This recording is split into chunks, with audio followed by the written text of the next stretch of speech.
Abu Jahl, Abu Lahab, Utba, শাইবা, Rabiya, Abu Sufian, Umayya এরা বলতে লাগলো কোন রকম ভাবে আমাদেরকে দিন প্রচারকে প্রতিহত করতে হবে।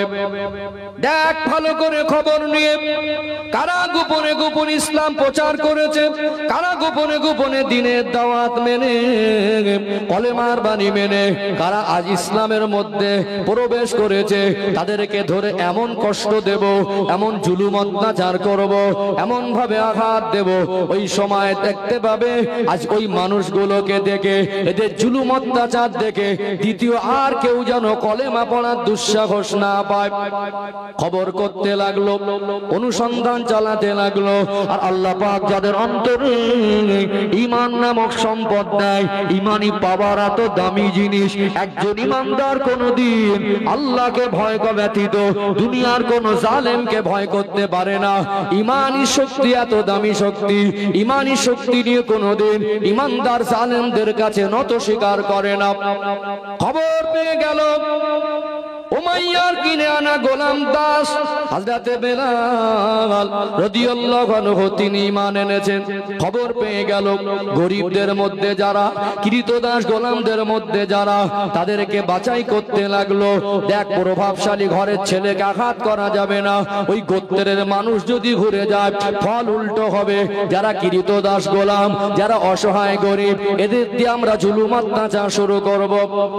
হযরত আম্মার রাদিয়াল্লাহু আনহু, হযরত ইয়াসির রাদিয়াল্লাহু আনহু, হযরত খাব্বাব রাদিয়াল্লাহু আনহু, হযরত শুআয়ব রাদিয়াল্লাহু আনহু, আল্লাহর নবীর সাহাবিয়াদের মধ্যে হযরত সুমাইয়া রাদিয়াল্লাহু আনহা, এমনি করে এরা ছিল কৃতদাস গোলাম, গরিব পর্যায়ের, এদের উপরে জুলুম অত্যাচারের লাশ শুরু করে দিল।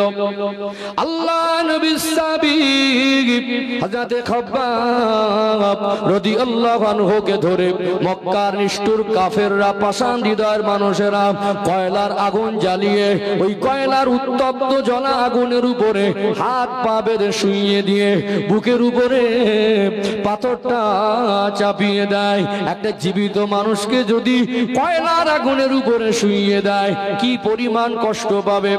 চোখ ভরা পানি, চিৎকার মেরে মেরে কাঁদে, শরীরের গোশত চামড়া চর্বিগুলো পুড়ে গলে গলে গলে গলে ওই কয়লার জ্বলা আগুনগুলো নিভে যায়। তথাপিও তারা আল্লাহর মহব্বত আর নবীর মহব্বত থেকে মুখটা ফিরিয়ে নেয় নয়। জালেমরা বলতে থাকে, এ খাব্বাব এত কষ্ট তুমি কেন পাও? আল্লাহকে অস্বীকার করে দাও, রাসূলকে অস্বীকার করে দাও, জানে বেঁচে যাবে। এত কষ্ট তোমায় পেতে হবে না, এত আঘাত তোমায় দেব না, শর্ত হলো কলেমাকে অস্বীকার করে দাও। নিচে জ্বলন্ত কয়লার আগুন, গোটা শরীরটা জ্বালা যন্ত্রণায় ছটফট করে, বুকে ভারী পাথর চাপানো, চোখ ভরা পানি নিয়ে ওই সময় কাফেরদের চোখে চোখ রেখে বলেছিল, এ মক্কা নিষ্ঠুর পাষাণ হৃদয়ের মানুষেরা, আমি খাব্বাব আমার জানের থেকে আমার আল্লাহকে আর আমার রাসূলকে আমি সব থেকে বেশি ভালোবাসি। আমার জানটা একদিকে, আমার আল্লাহ আর আমার রাসূলের ভালোবাসা একদিকে। আমি জান দিয়ে দিতে পারি, আমার আল্লাহ আর রাসূলের ভালোবাসা থেকে আমি মুখ ফিরিয়ে নিতে পারবো না। আমি জান দিয়ে দেব, ঈমানের কলেমা ছেড়ে দেব না। ও ভাইজানেরা, মালদা জেলার সোনার মানিক যুবকেরা, আব্বার মায়েরা, আমরা বলি নবীকে ভালোবাসি। আমাদের ভালোবাসা শুধু মুখের দাবি পর্যন্ত। খাওয়ায় আমার রাসূলের সুন্নাত নেই, পোশাকে আমার নবীর সুন্নাত নেই, চলনে বলনে আমার নবীর সুন্নাত নেই, ঘুমাতে যাওয়ার সময় আমার নবীর সুন্নাত নেই। আমরা দুনিয়ায় সুন্নাত গুলো বাদ দিয়ে আমরা বলছি নবীকে ভালোবাসি। নবীর ভালোবাসা কাকে বলে? আল্লাহ নবীর সাহাবারা তারা পৃথিবীর মানুষকে দেখিয়ে দিয়ে গেলেন। আল্লাহ নবীর সাহাবী হযরত ইয়াসির রাদিয়াল্লাহু আনহুকে বলল, ইয়াসির তুই জানিস তোকে যদি জুলুম অত্যাচার করে মেরে ফেলে দেই, তোর হয়ে কথা বলার মতো গোটা মক্কায় কেউ নেই। তুই কি জানিস তোর হালাত কি করব? সময় থাকতে আল্লাহকে রাসূলকে অস্বীকার করে দে। বলেছিলেন আমাকে তোরা জানে মেরে দিবি, আমি আল্লাহকে আর রাসূলকে ভুলতে পারবো না। খেজুর পাতার চাটায় শুইয়ে দিয়ে খেজুর পাতার চাটার মধ্যে মধ্যে করে গোল করে পাকিয়ে ওই খেজুর পাতার চাটায় তেল ঢেলে দিয়ে আগুন জ্বালিয়ে দেওয়া হলো। একটা জীবিত মানুষকে খেজুর পাতার চাটায় মুড়ে যদি আগুন ধরিয়ে দেওয়া হয়, আমাদের শরীরে সামান্য একটু গরম তেলের ছিটা, সামান্য একটু আগুনের ফলকা যদি পড়ে, আমরা জ্বালা যন্ত্রণায় অস্থির হয়ে যায়। আল্লাহ নবী সাহাবী হযরত ইয়াসির রাদিয়াল্লাহু আনহু বলেছিলেন, এ নিষ্ঠুর পাষাণ হৃদয়ের মানুষেরা, আজ না হয় কাল মরণ একদিন হবে। মরণটা যদি আল্লাহ আর রাসূলের জন্য মরণ হয়, ওটা মরণ নয়, ওটা শাহাদাত নসিব হয়ে যাবে। আরো জোরে বলুন, তোরা আমাকে মেরে ফেলে দিতে পারিস, আমি আল্লাহকে আর রাসূলকে ভুলতে পারবো না। গোটা শরীরের চামড়াগুলো ক্ষত বিক্ষত হয়ে যায়, চামড়াগুলো পুড়ে যায়। এত জ্বালা যন্ত্রণা দিয়েও ঈমান থেকে আলাদা করা যায় না। কাফেররা অবাক হয়ে যায়, মানুষকে ভালোবাসে এমন ভালোবাসা তো জীবনে দেখিনি। আবু জেহেলের কিনে আনা দাসী আম্মা জান হযরত সুমাইয়া রাদিয়াল্লাহু আনহাকে আবু জেহেল নিষ্ঠুর পাষাণ এত জুলুম অত্যাচার করে, এত লাথি মারে, এত কিল ঘুষি মারে, ছড়ি দিয়ে লাঠি দিয়ে আঘাত করে, হাত পা বেঁধে টানে। বল সুমাইয়া, তুই কোন সাহসে কলেমা পড়েছিস? তোকে জানে মেরে দেবো, তোর হয়ে কথা বলার মতো কেউ থাকবে না। এখন সময় আছে, জানে যদি বাঁচতে চাস আল্লাহকে রাসূলকে অস্বীকার করে দে, তুই জানে বেঁচে যাবি, নচেত তোর অবস্থা অন্যরকম হয়ে যাবে। চোখ ভরা পানি নিয়ে আবু জেহেলের চোখে চোখ রেখে বলেছিলেন, এ আবু জেহেল, তুই আমাকে যতই কষ্ট দিস না কেন, আল্লাহকে মেনেছি আমি, সুমাইয়া আমার রাসূলকে মেনেছি, মুখে মুখে নয়, আমার জানের থেকে আমার আল্লাহ আর আমার রাসূলকে আমি আরো বেশি ভালোবাসি। আবু জেহেল অত্যন্ত বদমেজাজি মানুষ ছিল, কথায় কথা বেড়ে যায়। এত আঘাত দেওয়ার পরে ঈমান নামক জিনিসটাকে ছিনিয়ে নিতে পারে নাই, আল্লাহ রাসূল বলা করে দিতে পারে নাই। বর্ষার আঘাত দিয়ে লজ্জাস্থানে এমন ভাবে আঘাত করেছিল, আম্মা জান হযরত সুমাইয়া রাদিয়াল্লাহু আনহা তিনি শাহাদাত বরণ করেছিলেন। গোটা বিশ্বের মায়ের জাতিকে মেসেজ দিয়েছিলেন, আমি সুমাইয়া, আমি একজন কিরিত দাসী হতে পারি, আমি একজন মানুষের কিনে আনা কিরিত দাসী হতে পারি। আমার অন্তরে আমার আল্লাহ রাসূলের ভালোবাসা তো দামি, আমি জানের থেকে আমার আল্লাহকে আর রাসূলকে আরো বেশি ভালোবাসি। ও ভাইরা বাবাজিরা, হযরত বেলাল রাদিয়াল্লাহু আনহুর মনিব উমাইয়া এ ছিল ইসলামের দুশমন, আল্লাহ নবীর চরম দুশমন। খবর পেয়ে গেল বেলাল কলেমা পড়েছে, বেলালকে ডাক দেয়, বেলাল তুই তো ভালো করে জানিস আমি তোকে পয়সার বিনিময়ে বাজার থেকে কিনে এনেছি। এ বেলাল কি শুনছি, তুই আমার খাবি আর মুহাম্মাদুর রাসূলুল্লাহ সাল্লাল্লাহু আলাইহি ওয়াসাল্লামের কাছে গিয়ে ভালোবাসবি আর কলেমা পড়বি, এটা কি করে হয়? তুই তো জানিস তোকে কিনে এনেছি, তুই কোন সাহসে কলেমা পড়লি? তোর কি একটু দুঃসাহসটা অনেক বেশি হয়ে গেল। দেখ ভালোভাবে তোকে বলি, এখনো সময় আছে, কলেমাটা ত্যাগ করে দে, আল্লাহকে রাসূলকে অস্বীকার করে দে, নচেত তোর অবস্থা খারাপ হয়ে যাবে। উমাইয়া চোখে চোখ রেখে বলে, এ উমাইয়া, আমি জানি আমি মার খাবার ভয়ে যদি আল্লাহকে রাসূলকে অস্বীকার করে দেই তোরা আমায় মারবি না, তবে শুনে রেখে দে, আমি বেলাল আমার আল্লাহকে আর রাসূলকে ভালোবেসেছি, মুখে মুখে নয়, আল্লাহকে আর রাসূলকে ভালোবেসেছি অন্তর দিয়ে। আমার উপরে যত জুলুম অত্যাচার হোক, আমার আল্লাহ রাসূলকে আমি বেলাল থেকে আলাদা করা যাবে না। কিনে আনা একটা কিরিত দাস গোলাম যদি মনিবের উপরে এরকম কথা বলে, রাগ বেড়ে যাওয়াটাই স্বাভাবিক। নিষ্ঠুর পাষাণ উমাইয়া বলতে লাগলো, মক্কার আমার দলবলেরা এই বেলালকে এমন কষ্ট দিবি, একে যদি মারি তো মরে যাবে, জানে মেরে দিল তো অল্প সময়ের মধ্যে মেরে দেওয়া যাবে, এদেরকে জানে মারা যাবে না, এদেরকে এমন জুলুম অত্যাচার করতে হবে, এমন কষ্ট দিতে হবে, মক্কায় যেমন এদের দেখে দেখে কলেমা পড়ার সাহস যেন কারণ না হয়। হাত পা বাঁধা হলো, মরুভূমির কাকর বালুর উপর থেকে টেনে টেনে নিয়ে যায়। আপনারা মালদা জেলার মানুষ, মালদা জেলার জমিনের রাস্তার ক্ষেতের ধারের মাটি, এই মাটি আর মক্কা মদিনার জমিনের মাটি এক নয়। আমাদের দিকে বালু মাটি, আমাদের দিকে এঁটেল মাটি, দোআঁশ মাটি। মক্কা মদিনার মাটিটা হলো কাঁকর পাথরের বালু মাটি। হযরতে বেলাল রাদিয়াল্লাহু আনহুর হাতে পায়ে দড়ি বাঁধা হলো, মরুভূমির উপর থেকে কাঁকর পাথর বালুর উপর থেকে টেনে টেনে নিয়ে যায়। কালো হাবশী বেলাল রাদিয়াল্লাহু আনহু ওই দড়ি বাঁধা অবস্থায় টেনে টেনে নিয়ে যাওয়া হচ্ছে।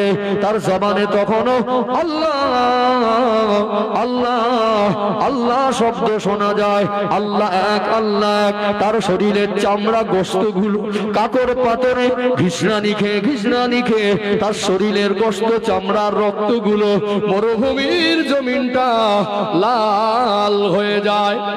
ও ভাইজানেরা, সোনার মানিক যুবকেরা, আব্বারা মায়েরা, একটা জীবিত মানুষকে যদি মরুভূমির বালুর উপরে কাঁকর উপরে টানা হয় কত কষ্ট হবে। দীর্ঘ সময় টানলো বেলাল, এখনই বল সময় আছে, জানে বেঁচে যাবি, এত কষ্ট তোকে পেতে হবে না, সময় আছে, বল তো কি জানে বেঁচে যাবি, ছেড়ে দেব।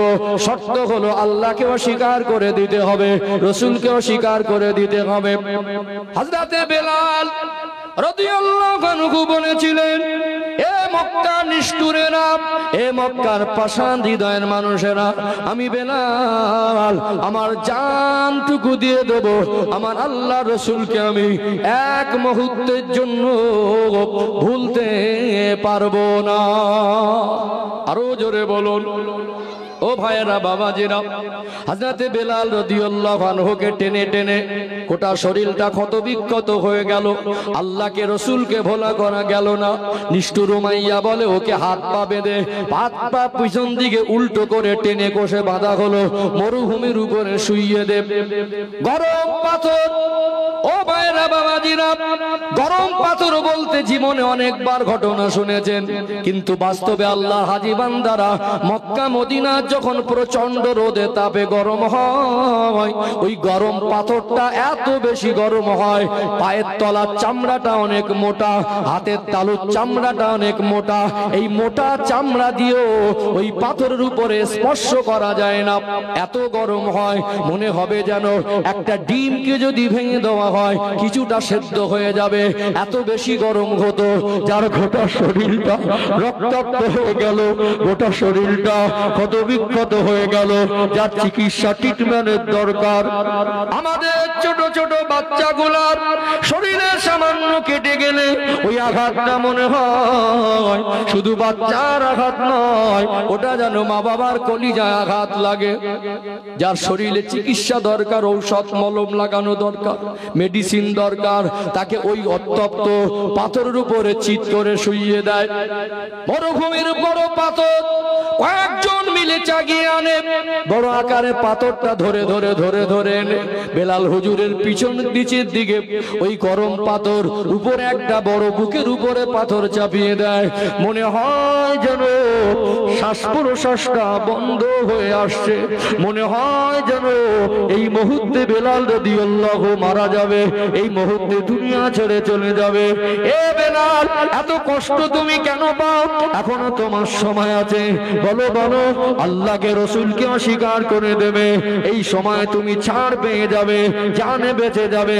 আর যদি কলেমা ত্যাগ না করে দাও, এই জুলুম অত্যাচার শেষ নয়, তোমাকে ছেড়ে দেবো না, তোমাকে জানে মেরে ফেলবো না, আর জুলুম অত্যাচার বন্ধ করব না।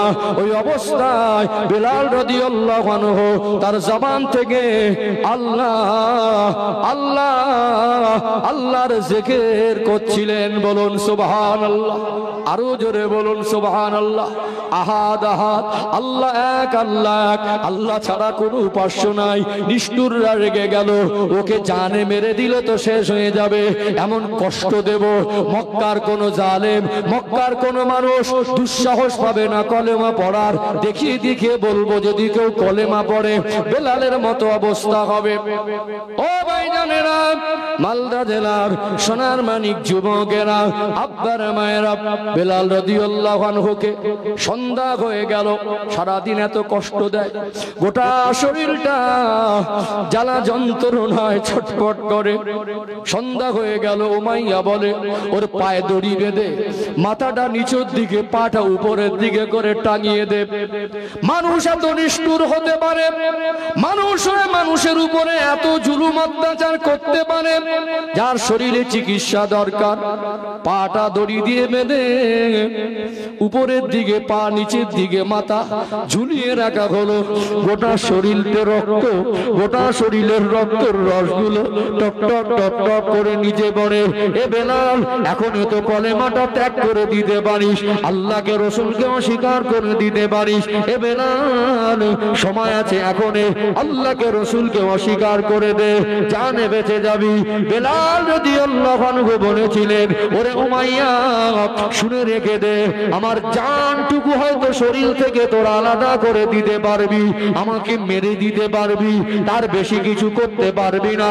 আমি কালো হতে পারি, আমার 1 শতক জমি না থাকতে পারে, আমার ব্যাংক ব্যালেন্স না থাকতে পারে, আমি দুনিয়ার কোন স্কুল কলেজে ইউনিভার্সিটিতে পড়ার সৌভাগ্য হয়তো অর্জন করিনি। আমার এই অন্তরে, আমার এই কলিজায়, আমার এই হৃদয়ে আমার আল্লাহ আর রসুলকে এত বেশি ভালোবেসেছি। আমার জানকে যদি একদিকে রাখা হয়, আমার জান যদি একদিকে রাখা হয়, আমার আল্লাহ রসুলের ভালোবাসা যদি একদিকে রাখা হয়, আমি বেলালের কাছে আমার জানের থেকে আমার আল্লাহ আর রসুলের ভালোবাসার দিকটা আমার কাছে অনেক গুণে দামি মনে হয়। ও ভাইরা, বাবাজিরা, কলেমা ছাড়া করা গেল না।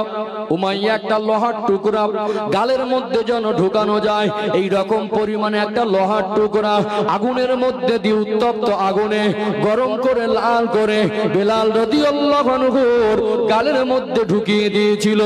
একটা মানুষের একটা লোহার টুকরা যদি সামান্য ছোট লোহার টুকরা গরম করে গালের মধ্যে দেওয়া হয়, না জানি কত কষ্ট পাবে। চা খেতে গিয়ে সামান্য গরম হয়ে গেলে আমাদের কতক্ষণ গালের মধ্যে জ্বালা যন্ত্রণা হয়। লোহার টুকরা গরম করে তার গালের মধ্যে ঢুকিয়ে দেওয়া হয়েছিল। সারা জীবনের জন্য তোতলা হয়ে গেলেন, পৃথিবীর মানুষকে মেসেজ দিয়েছিলেন, আমি বেলাল, আমার কাছে আমার জানের থেকে আমার আল্লাহ আর রসুলের ভালোবাসাটা বেশি। যার উপরে আল্লাহ খুশি হয়ে যায়, যার উপরে রসুল খুশি হয়ে যায়, যে ব্যক্তি আল্লাহকে রসুলকে বেশি পরিমাণে ভালোবাসতে পারে, ওই ব্যক্তিটা হলো কামিয়াব, ওই ব্যক্তিটা হলো সফল। এর থেকে আমাদের শিক্ষা, একটা মানুষের জীবনের সফলতা হলো আল্লাহ সন্তুষ্টি জীবন, একটা মানুষের জীবনের সফলতা হলো রাসূলুল্লাহর ভালোবাসার জীবন। ও ভাইরা, বাবাজিরা, ওই কালো মানুষটা আল্লাহকে রসুলকে এত খুশি করেছিলেন, তিনি জমিন থেকে হাঁটতেন আর তানার পায়ের আওয়াজটা আল্লাহ পাকের জান্নাতে শোনা যেত। আরো জোরে বলুন। লোহার টুকরা গরম করে গালের মধ্যে ঢুকিয়ে দেওয়ার কারণে সারা জীবনের জন্য তোতলা হয়ে গিয়েছিলেন। শিন শব্দটা ভালো করে উচ্চারণ করতে পারতেন না, তথাপিও আজান দিতেন। মদিনার মসজিদে নববী শরীফে আওয়াজটা পৌঁছে যেত আল্লাহ পাকের আরশে আজিমে। ওহ, কি কষ্ট আল্লাহর নবী সাহাবাদের দিলেন। আমার নবীর কাছে সংবাদ চলে গেল, ইয়া রাসূলুল্লাহ, আপনার গরিব গরিব সাহাবীদেরকে এত কষ্ট দেয় নিষ্ঠুররা। আল্লাহর নবী শুনে কান্নায় ভেঙে পড়লেন। তখন এতটা ঐক্য শক্ত হয়নি নবী আমার তাদের কাছে গিয়ে প্রতিরোধ করবেন। আমার নবী ডাকতেন, আবু বকর, লাব্বাইক ইয়া রাসূলুল্লাহ। আবু বকর, আপনাকে একটা কথা বলি, আল্লাহ আপনাকে অনেক ধন সম্পদ দিয়েছে। আবু বকর হুজুরকে আমরা অনেকে গরিব বলে জানি, তার প্রাথমিক জীবনটা গরিবী জীবন ছিল না। তিনি মক্কার জমিনে একজন বিশ্বস্ত, একজন অভিজ্ঞ, একজন নামকরা, সৎ, ন্যায়পরায়ণ একজন বিশিষ্ট মানুষও যেমন ছিলেন, বিশিষ্ট ব্যবসায়ী ছিলেন। তার মাল সম্পদ কম ছিল না। আমার নবী যখন আবু বকর লাব্বাইকা রাসূলুল্লাহ, যদি ইসলামের জন্য দ্বীনের জন্য কিছু প্রয়োজন হয় আপনার মাল সম্পদ থেকে আপনি কি কিছু দেবেন? আমার নবী চাঁদ মুখের পানে তাকে, হুজুর আপনার চোখের পানিটা আমি আবু বকর সহ্য করতে পারি না, আমি আপনাকে মেনেছি, আমি আল্লাহকে মেনেছি, মানে আজ থেকে আমার মাল সম্পদটা আমি আবু বকরের নয়, আমার মাল সম্পদের উপরে আল্লাহ রসুলের অধিকার আছে। নবীকে মেনেছি, আল্লাহকে মেনেছি বলবো, আর আল্লাহ রসুল আমার কাছে একটা জিনিস চাইবে, ওটা যদি দিতে না পারি তো নবী মানা হবে না। ইয়া রাসূলুল্লাহ, আমার সম্পদ যদি সবটাই প্রয়োজন হয় ওটা আল্লাহ রসুলের জন্য সবটাই আমি দিয়ে দিতে পারবো। বলুন না সুবহানাল্লাহ। কি ভালোবাসার মাত্রা। আবু বকর আমার বেলালকে উমাইয়া এত কষ্ট দেয়, তুমি কি উমাইয়াকে আমার বেলালকে কি উমাইয়ার কাছ থেকে কিনে আনতে পারবে? ইয়া রাসূলুল্লাহ, যত টাকা দাবি করো আমি উমাইয়াকে কিনে ওকে মুক্ত জীবন দিয়ে দেবো। আল্লাহ নবীর কান্না দেখে বেলাল রাদিয়াল্লাহু আনহুর কষ্টের কথা শুনে আবু বকর হুজুর গেলেন উমাইয়ার কাছে, উমাইয়া তুমি বেলালকে বিক্রি করে দাও। বলে যে এত জুলুম অত্যাচার করে যাকে যা কষ্ট দিয়েছি তার যা বর্তমান শারীরিক অবস্থা, ও বাঁচবে না মরে যাবে সেই গ্যারান্টিটুকু নেই, ওর থেকে যদি বেশি টাকা দাবি করি, ও নিতে এসেছে মানে আবু বকর নিয়ে যাবে, অতএব দাম যেরকম বাজার অনুযায়ী একটা গোলাম কৃত দাসের, তার থেকে আমি বেশি দাবি করবো আর মরে যাবে না বাঁচবে এটা তো কোনো গ্যারান্টি নেই, যে পরিমাণের উপর জুলুম অত্যাচার হয়েছে। তো বললো দেখো আমি দিতে পারি, দাম চাইলো, শর্ত বললো আপনি যা চাইবেন তাই দেবো। আবু বকর রাদিয়াল্লাহু আনহু হযরত বেলাল রাদিয়াল্লাহু আনহুকে উমাইয়ার কাছ থেকে কিনে আনলেন। বেশ কিছুদিন কথা বলতে পারতেন না, চলতে পারতেন না, হাঁটতে পারতেন না, এত শারীরিকভাবে দুর্বল হয়ে পড়েছিলেন। বেলাল রাদিয়াল্লাহু আনহুকে নরম তরল খাদ্য দুধ খাইয়ে খাইয়ে দীর্ঘদিন চিকিৎসা করার পরে সুস্থ হয়ে গেলেন। বেলাল হুজুর বলতেন, আবু বকর আজ থেকে আমি আপনার গোলাম। আবু বকর ভাই, আপনি আমাকে এত উপকার করেছেন, আপনি উমাইয়ার কাছ থেকে অনেক টাকা দিয়ে আপনি আমায় কিনেছেন, আমি সারা জীবন আপনার কাছে কৃতজ্ঞ থাকবো, আপনি যখন যেটা বলবেন সেটা আমি শুনবো, সেটা আমি মানবো। আল্লাহর নবী সাহাবী আবু বকর হুজুর বলেছিলেন, বেলাল আমি তোমাকে কিনিত দাস গোলাম হিসেবে কিনে আনি নাই, তোমার আমার আর গোলামি করতে হবে না, আমি আল্লাহ রসুলের কাছে তোমাকে হাদিয়া তোহফা হিসাবে তোমার আজাদ জীবন দিয়ে রসুলকে হাদিয়া স্বরূপ তোমাকে দিয়ে দিলাম। বলুন না সুবহানাল্লাহ। কি জুলুম অত্যাচার তাদের উপরে হয়েছে। পৃথিবীর মানুষের কাছে নবী সাহাবারা হলো নক্ষত্রের সমতুল্য। নবী বললেন, আসহাবিকান নুজুম বিআইয়িহিম ইক্তাদাইতুম ইহতাদাইতুম, আমার এক একটা সাহাবা নক্ষত্রের সমতুল্য, কোন একজন সাহাবার জীবন আদর্শ যদি ফলো করো হেদায়েত পেয়ে যাবে। আমার নবী বলেছেন যে কোনো একটা সাহাবার জীবন আদর্শ ফলো করো। এই বেলাল হুজুরের জীবনী থেকে আমাদের একটা গভীর শিক্ষা, সেটা আমাদের জানা দরকার আছে না নেই?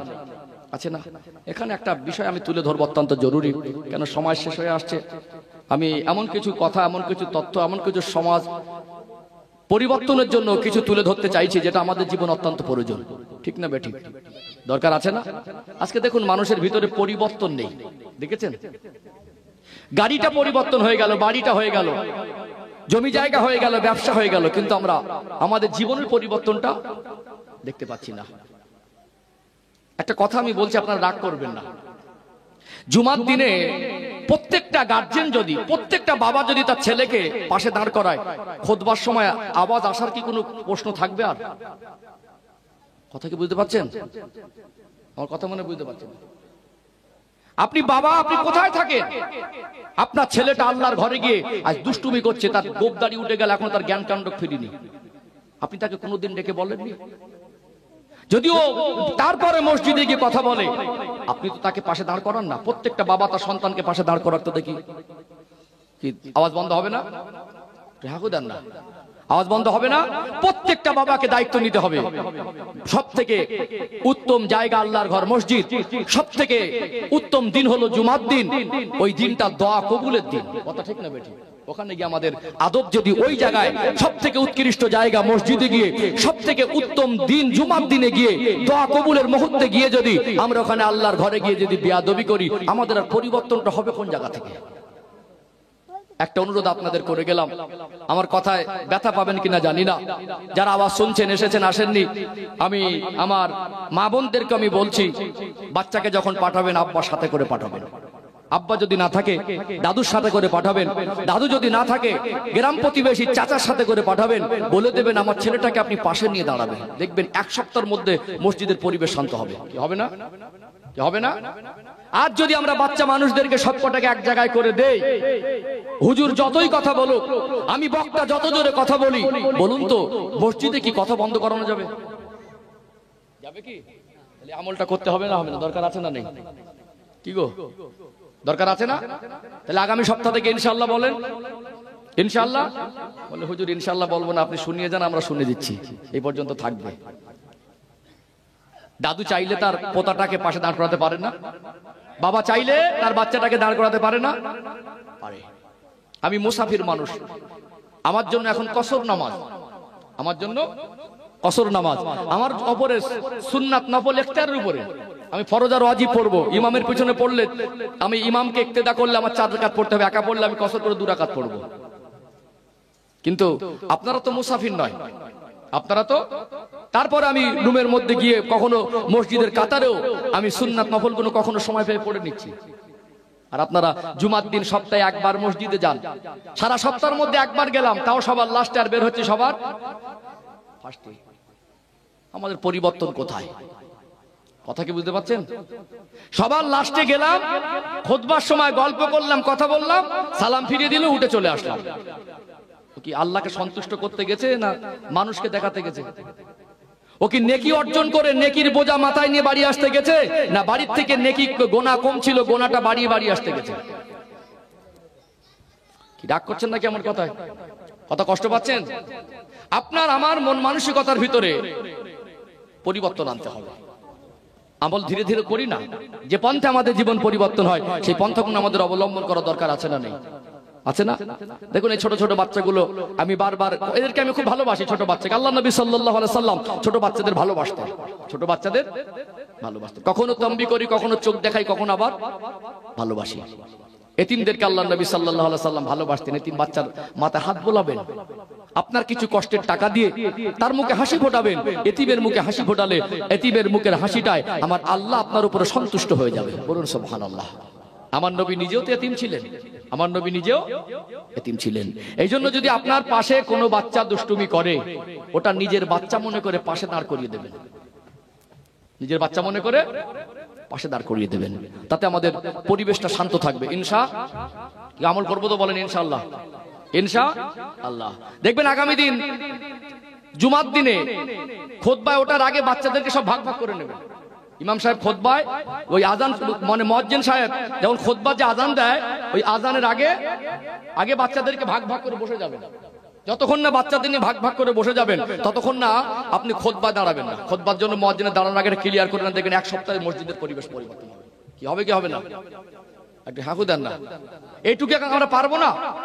এত গ্রামবাসী শিক্ষিত আছে, মাস্টার আছে, ডাক্তার আছে, ব্যারিস্টার আছে, ইঞ্জিনিয়ার আছে, হ্যাঁ বিদ্বান আছে, বুদ্ধিজীবী আছে, ব্যবসায়ী আছে, পণ্ডিত আছে, নামাজি আছে, হাজি আছে, আলেম আছে। এত মানুষ মিলে আমরা মসজিদের 2 ঘন্টার পরিবেশকে শান্ত যদি না রাখতে পারি, আমরা আমাদের সমাজকে কোন দিকে নিয়ে যাচ্ছি? কি রাগ করছেন নাকি আমার কথা? হাঁকু দেন না। এই দায়িত্বটা কে নেবে? আপনারা যদি আগে না আসেন, কে আর আগে আসবে? এরা আমাদের ভাই, আমাদের সন্তান। এরা আমাদের থেকে যদি শিক্ষা না পায়, এদেরকে আমরা সঠিক পথে যদি পরিচালনা না করি, আমরা বসে বসে যদি মজা নেই, তা সমাজ পরিবর্তন হবে কি করে? দায়িত্ব শুধু বলনেওয়ালা আমি হুজুর একার না, সকলের দায়িত্ব নিতে হবে। কথা ঠিক না ঠিক? আপনারা মনে করি যে বছরে একবার জলসা দেবো, অতি পরিবর্তন হয়ে যাবে। কখনো নয়, সম্ভব নয়, পসিবল নয়। আমরা মনে করি হুজুরকে আনবো ভাড়া করে, হুজুর চায় 2000 এর জায়গায় 2000 বেশি দেবো, 30, 40, 50 লাগে দিয়ে দেবো। হুজুরকে বলবো কুচে পড়ে ওয়াজ করে দেন, যেন মা বোনরা পর্দানাসীন হয়ে যায়। পৃথিবীর সব থেকে বড় হুজুরকে এনে 2 লক্ষ টাকা হাদিয়া দিয়েও গ্রামে পর্দানাসীন হবে না, যতক্ষণ না বাবা মা দায়িত্ব ঘাড়ে না নেবে। আপনি বাবা আপনার মেয়েকে যে পোশাকে পর্দা হয় ওই পোশাকটা কিনেই দেবেন না। কি বললাম? যে পোশাকে পর্দার হক আদায় হয় না, আপনার কষ্টের হালাল টাকা দিয়ে ওই পোশাকটা আপনি কিনে দেবেনই না। ছোট থেকে এমন পোশাক পরান যেটা পর্দার হক আদায় হয়, যেটা হক আদায় হয় না ওই পোশাক আপনি কিনে দেবেন না। আপনি মা, আপনার নৈতিক দায়িত্ব আছে, যখনই আপনি আপনার মেয়েকে সাথে নিয়ে বের হবেন, পর্দার খেলাফ অবস্থা আপনি বেরোবেনই না। দেখবেন আপনার বাড়ির মেয়েটা পর্দানাসীন হবে। হবে কি হবে না? হবে না? আপনি স্বামী, আপনি বিবাহ করেছেন আপনার স্ত্রীকে, আপনার নৈতিক দায়িত্ব, আপনি যখনই কোথাও স্ত্রীকে সাথে নিয়ে যাবেন, পর্দা নিয়ে যাওয়া। আপনি স্বামী, পর্দা করে সাথে নিয়ে যাচ্ছেন না। আপনি বাবা, মেয়েকে পর্দার পোশাক কিনে দিচ্ছেন না। আপনি মা, আপনার সঙ্গে মেয়েটাকে নিয়ে যাচ্ছেন, আপনারও পর্দার ঠিক ঠিকানা নেই, আপনার মেয়েরও পর্দার ঠিক ঠিকানা নেই। হুজুরের বাবা 14 পুরুষের ক্ষমতা নেই ওয়াজ করে সমাজে পর্দানাসীনা বাড়িয়ে দেবে। ঠিক বললাম না ভুল বললাম? সাহাবারা ইসলামের জন্য তারা কত কষ্ট করেছে। তারা কত না জুলুম অত্যাচারের শিকার হয়েছে, আল্লাহকে রসুলকে কি পরিমাণে ভালোবাসতেন, আর আমরা শরীয়তের সীমা লঙ্ঘন করেই যাচ্ছি। কি ঠিক বলছি না ভুল বলছি? রাগ করছেন নাকি? এখান থেকে যদি আমরা প্রতিজ্ঞাবদ্ধ না হই, এত টাকা খরচা করে এক সপ্তাহ জলসা শুনে আমরা যদি এত টাকা খরচার বিনিময়ে এক সপ্তাহ সময় দিয়ে যদি একটা দুটো করে জীবনে সমাজের পরিবর্তন আনতে না পারি, সচেতন না হই, প্রতিজ্ঞাবদ্ধ না হই, তাহলে আমাদের পরিবর্তন আর হবে না, ওই জলসা শোনাই সার হয়ে যাবে। কি বাবা যেটা রাগ করছেন? তাকবীর দেন তো, নারে তাকবীর। রাগ করলে বোঝা যাবে, খুশি মনে দেখি তাকবীরের আওয়াজ আসে কি? আরেকটু তাকবীর দেন, নারে তাকবীর। আরেকটু প্রাণ ভরে আওয়াজ দেন, নারে তাকবীর, নারে তাকবীর। সিলসিলায়ে হক মুজাদ্দেদে জামান দাহাপাড়া গ্রামবাসী বিন্দু বিশ্বনবী সাল্লাল্লাহু আলাইহি সাল্লামের জীবনী জলসা, নারে তাকবীর। ভাই আমাদের ছেলে মেয়েরা ভালো, আমরা ভালো না। তারা কি অন্যায় করেছে, তাদেরকে আমরা সূরা ফাতিহাটুকু শিক্ষা দেয়নি, তাদের কি দোষ? আজ আপনার ছেলেটার 18 বছর 20 বছর বয়স, ওই ছেলেটাকে আপনি খাওয়াচ্ছেন, খাবার কোনো কমতি রাখেন না, রেখেছেন? খাবার কমতি রাখতে দেখেছেন? যখন যেটা চাচ্ছে সেটা দিচ্ছেন, কিন্তু তার তারবিয়াতের দিকে আপনার কেন খেয়াল নেই? কেন আপনার ছেলেটা 18 বছর বয়স সূরা ফাতিহা জানে না বলেন তো? আপনি 18 বছর ধরে তাকে মানুষ করলেন, নামাজি করতে পারলেন না, নামাজের শিক্ষা দিতে পারলেন না। হুজুর 2 ঘন্টাকে নামাজি করে দিয়ে যেতে পারবে? পারবে না। গার্জেনরা দায়িত্বশীল হন। আমরা ইসলাম পেয়েছি তো মায়ের গর্ভ থেকে পড়েই আমরা আজান শুনেছি, আমরা মুসলমানের ঘরে জন্ম নিয়েছি, মুসলমান হয়ে বড় হয়েছি। আমাদের আর আল্লাহর রসুলের হুকুম, আল্লাহর হুকুমগুলো আমাদের কাছে গুরুত্বহীন হয়ে পড়েছে। সাহাবাদের জীবন দেখবেন, তারা ইসলামকে আমাদের কাছ পর্যন্ত পৌঁছাতে গিয়ে ইসলামের প্রতি তাদের কত ত্যাগ ছিল, আল্লাহ এবং রসুলকে কি পরিমাণে ভালোবেসেছিলেন। আল্লাহ পাক নবী সাহাবাদের ওই ভালোবাসা দেখে দেখে আমাদের জীবন পরিবর্তন করার তৌফিক দান করেন, বলেন আল্লাহুম্মা আমিন। আলোচনায় অসুবিধা হচ্ছে নাকি? এগুলো আমল করবো তো ইনশাল্লাহ। মাদেরকে বললাম, আপনারা যখনই যাবেন, কিছু কিছু মা আছে সমাজের বেয়াদব, হায়া লজ্জা কমে গেছে, নিজেও বেপর্দায় চলে, মেয়েটাকেও বেপর্দায় নিয়ে যায়। কেন মা আপনি এরকম নিয়ে যান? আপনি তো মা, আপনার অনেক দায়িত্ব। আপনি আপনার মেয়েকে জাহান্নামের আগুন থেকে বাঁচানোর চেষ্টা করছেন না, হুজুর এসে আপনার মেয়েকে বাঁচাতে পারবে না। আল্লাহ পাক কোরআন শরীফে সূরা তাহরিমের 6 নম্বর আয়াতে বলছেন, 28 নম্বর পারার 19 নম্বর পৃষ্ঠার মিডল পয়েন্টের নিচে আয়াতটা পাবেন। আল্লাহ বলছেন, ইয়া আইয়ুহাল্লাযীনা আমানু উ আনফুসাকুম ওয়া আহলিকুম নারা, হে বিশ্বাসী বান্দা বান্দীরা, জাহান্নামের আগুন থেকে নিজে বাঁচো এবং আহল পরিবার বর্গকে বাঁচাও। আপনাকে বাঁচতে হবে, আপনার আহল পরিবার বর্গকে বাঁচাতে হবে।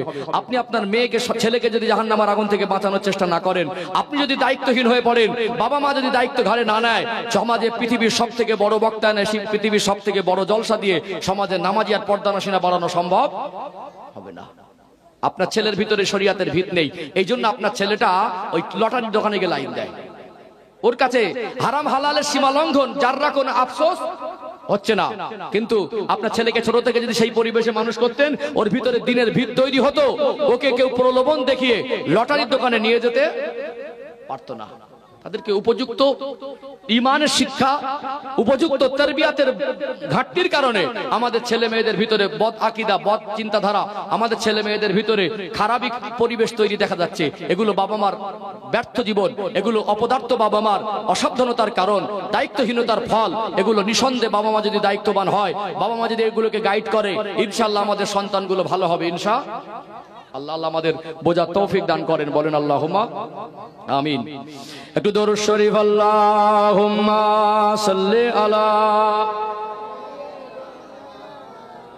বিস্কুট লাগবে না, আর দুটো খাই, এসে যা তুমি খেয়ে নে।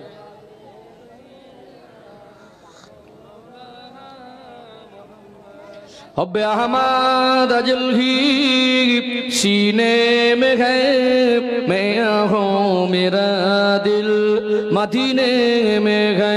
फूल तो फूल काटूं क्या हुस्न है, लुत्फ़े जन्नत से बढ़कर मदीने में है।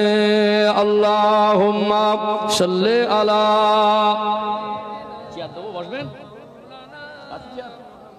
পার করে দেন বয়স্ক মানুষ। ওয়ালা আদে সাইয়্যিদিনা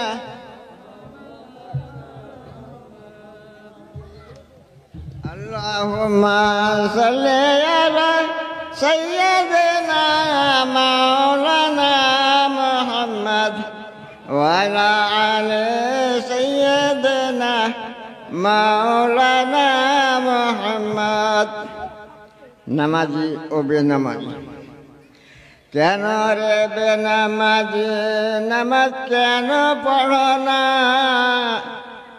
কেন রে বেনামাজি নামাজ কেন পড়ো না নামাজ তোমার সঙ্গের সাথী থাকি তুমি জানো না নামাজ তোমার সঙ্গের সাথী থাকি তুমি জানো না কেন রে বেনামাজি নামাজ কেন পড়ো না নামাজ তোমার সঙ্গের সাথী থাকি তুমি জানো না প্রথমে আসিবে ফজর ফজর পড়ে যেও না প্রথমে আসিবে ফজর ফজর পড়ে যেও না ফজর হবে পায়ের খড়ম তামার তাপ তো লাগবে না ফজর হবে পায়ের খড়ম তামার তাপ তো লাগবে না তারপরে আসিবে জোহর জোহর পড়ে যেও না তারপরে আসিবে জোহর জোহর পড়ে যেও না জোহর হবে মাথার ছাতা সূর্যের কিরণ লাগবে না জোহর হবে মাথার ছাতা সূর্যের কিরণ লাগবে না কেন রে বেনামাজি নামাজ কেন পড়ো না কেন রে বেনামাজি নামাজ কেন পড়ো না নামাজ তোমার সঙ্গের সাথী থাকি তুমি জানো না নামাজ তোমার সঙ্গের সাথী থাকি তুমি জানো না তারপরে আসিবে আসর আসর পড়ে যেও না তারপরে আসিবে আসর আসর পড়ে যেও না আসর হবে রেশমি রুমাল পুছিবে মুখের পাসিনা আসর হবে রেশমি রুমাল পুছিবে মুখের পাসিনা তারপরে আসিবে মাগরিব মাগরিব পড়ে যেও না তারপরে আসিবে মাগরিব মাগরিব পড়ে যেও না মাগরিব হবে ঘরের বাতি অন্ধকারে রবে না মাগরিব হবে ঘরের বাতি অন্ধকারে রবে না কেন রে বেনামাজি নামাজ কেন পড়ো না কেন রে বেনামাজি নামাজ কেন পড়ো না নামাজ তোমার সঙ্গের সাথী থাকি তুমি জানো না নামাজ তোমার সঙ্গের সাথী থাকি তুমি জানো না তারপরে আসিবে এসা এসা পড়ে যেও না তারপরে আসিবে এসা এসা পড়ে যেও না এসা হবে জান্নাতের বিছানা সুখের সীমা রবে না এসা হবে জান্নাতের বিছানা সুখের সীমা রবে না কেন রে বেনামাজি নামাজ কেন পড়ো না কেন রে বেনামাজি নামাজ কেন পড়ো না নামাজ তোমার সঙ্গের সাথী থাকি তুমি জানো না আল্লাহুম্মা সাল্লি আলা